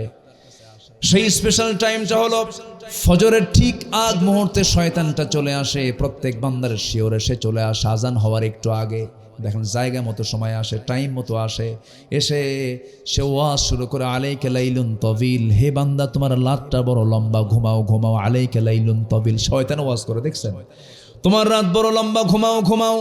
শেষ পর্যন্ত শয়তান 3টা গিট মেরে চলে যায়, 3টা গিরা দিয়ে চলে যায়। রাসূল বলেন, ও সাহাবীরা, 3টা গিট যদি ছুটাতে চাও, এই 3টা গিটের প্রথম গিটটা হলো বিছনা থেকে নিজের পিঠটা মাইনাস করবে, 1 নাম্বার গিট ছুটে চলে যাবে। নাম্বার 2 ওযু বানাবে, 2 নাম্বার গিট ছুটে চলে যাবে। ওযু করা সবার জন্য, নামাজের জন্য ওযু করা কি বলেন? আরো জোরে বলেন। নামাজের নফল থাকতে পারে কিন্তু ওযুর কোনো নফল নাই। প্রত্যেক নামাজ ওযু করা কি বলেন? ফরজ। 2 নাম্বার শয়তানের গিট ছুটে চলে যায়। বান্দা যখন ওযু বানায় নামাজের জন্য মসজিদের দিকে রওনা দিয়ে দেয়, গাড়াদহের মসজিদের দিকে রওনা দিল। আমার বন্ধুগণ, গাড়াদহের গ্রামকে আদর্শ গ্রাম যদি বানাতে চান, গাড়াদহের প্রত্যেকটা বাড়ির সদস্যকে ফজরের সময় মসজিদে হাজির করতে হবে। 3 নাম্বার, যখন কোনো বান্দা যখন মসজিদে যখন হাজির হয়ে যায় নামাজের জন্য, আল্লাহ রাব্বুল আলামিন 24 ঘন্টার সময় ওই বান্দার কাছে শয়তান আর ভিড়তে পারে না। জোরে কোন আল্লাহু আকবার। আল্লাহ তাকে আশ্রয় দিয়ে দেন। আল্লাহু আকবার বলেন। গাড়াদহ গ্রামটাকে আমার আদর্শ গ্রাম দেখতে চাই। রাজি আছেন তো সবাই? নামাজ বাস্তবায়ন কমিটি, ফজর নামাজ বাস্তবায়ন কমিটি, যার ফজর রেগুলার হবে তার কোনো নামাজ কাজা হবে না। গাড়াদহের মসজিদ ফজরের সময় ফাঁকা থাকবে না ভরা থাকবে? বলেন, ফাঁকা থাকবে না ভরা থাকবে? ফজরের মুসল্লি বেশি হওয়া দরকার না জুমার মুসল্লি বেশি হওয়া দরকার? জুমার না ফজরের? ফজরের। যে গ্রামের মসজিদে ফজর মুসল্লি দিয়ে ভরে যায় সেই গ্রাম হচ্ছে সবচেয়ে আদর্শ গ্রাম। আল্লাহ গাড়াদহের মসজিদকে তুমি আল্লাহ নামাজি দিয়ে ভরপুর করে দাও। মাদেরকে পর্দায় থাকার তৌফিক দিয়ে দাও। মাদেরকে ঘরমুখী চিত্ত হৃদয় বানিয়ে দাও। মেয়েদেরকে পর্দার পরিবেশে চলার তৌফিক দিয়ে দাও। 14 জন মাহারাম ছাড়া পৃথিবীর সকল পুরুষের সঙ্গে পর্দা করার তৌফিক দিয়ে দাও। শুধুমাত্র 14 জন আল্লাহ পাক জায়েজ করেছেন, তাদের সঙ্গে দেখা করা কি জায়েজ? তাও কি মাথার কাপড় ছেড়ে দিয়ে না মাথার কাপড় দিয়া? বুকের কাপড় খোলা না বুকের কাপড় ঢেকে দিয়ে? ওড়না ঢেকে দিয়ে প্রশস্ত কাপড় পরে মেয়ে তার বাবার সঙ্গে দেখা করবে, বোন তার ভাইয়ের সঙ্গে দেখা করবে, শাশুড়ি তার জামাইয়ের সঙ্গে দেখা করবে, কিন্তু সেই জায়গায় শালীন পুরনো পোশাক পরার দরকার আছে না নাই বলেন তো? আছে। মিনিমাম যেন সৌন্দর্য যেন থাকে, যেন ব্যক্তিত্ব যেন থাকে, হায়াটা যেন থাকে, এমন জাতীয় পোশাক পরে মেয়েদের থাকতে হয়। যে পোশাক নিজের ছেলের সামনেও পরা মানায় না, এমন বেহাপূর্ণ পোশাক পরে বাইরে বের হয়, এগুলো সবগুলো তার স্বামীগুলোকে দায়ুস বানায় ছেড়েছে। আল্লাহ তুমি নারীদেরকে পর্দায় থাকার তৌফিক দিয়ে দাও।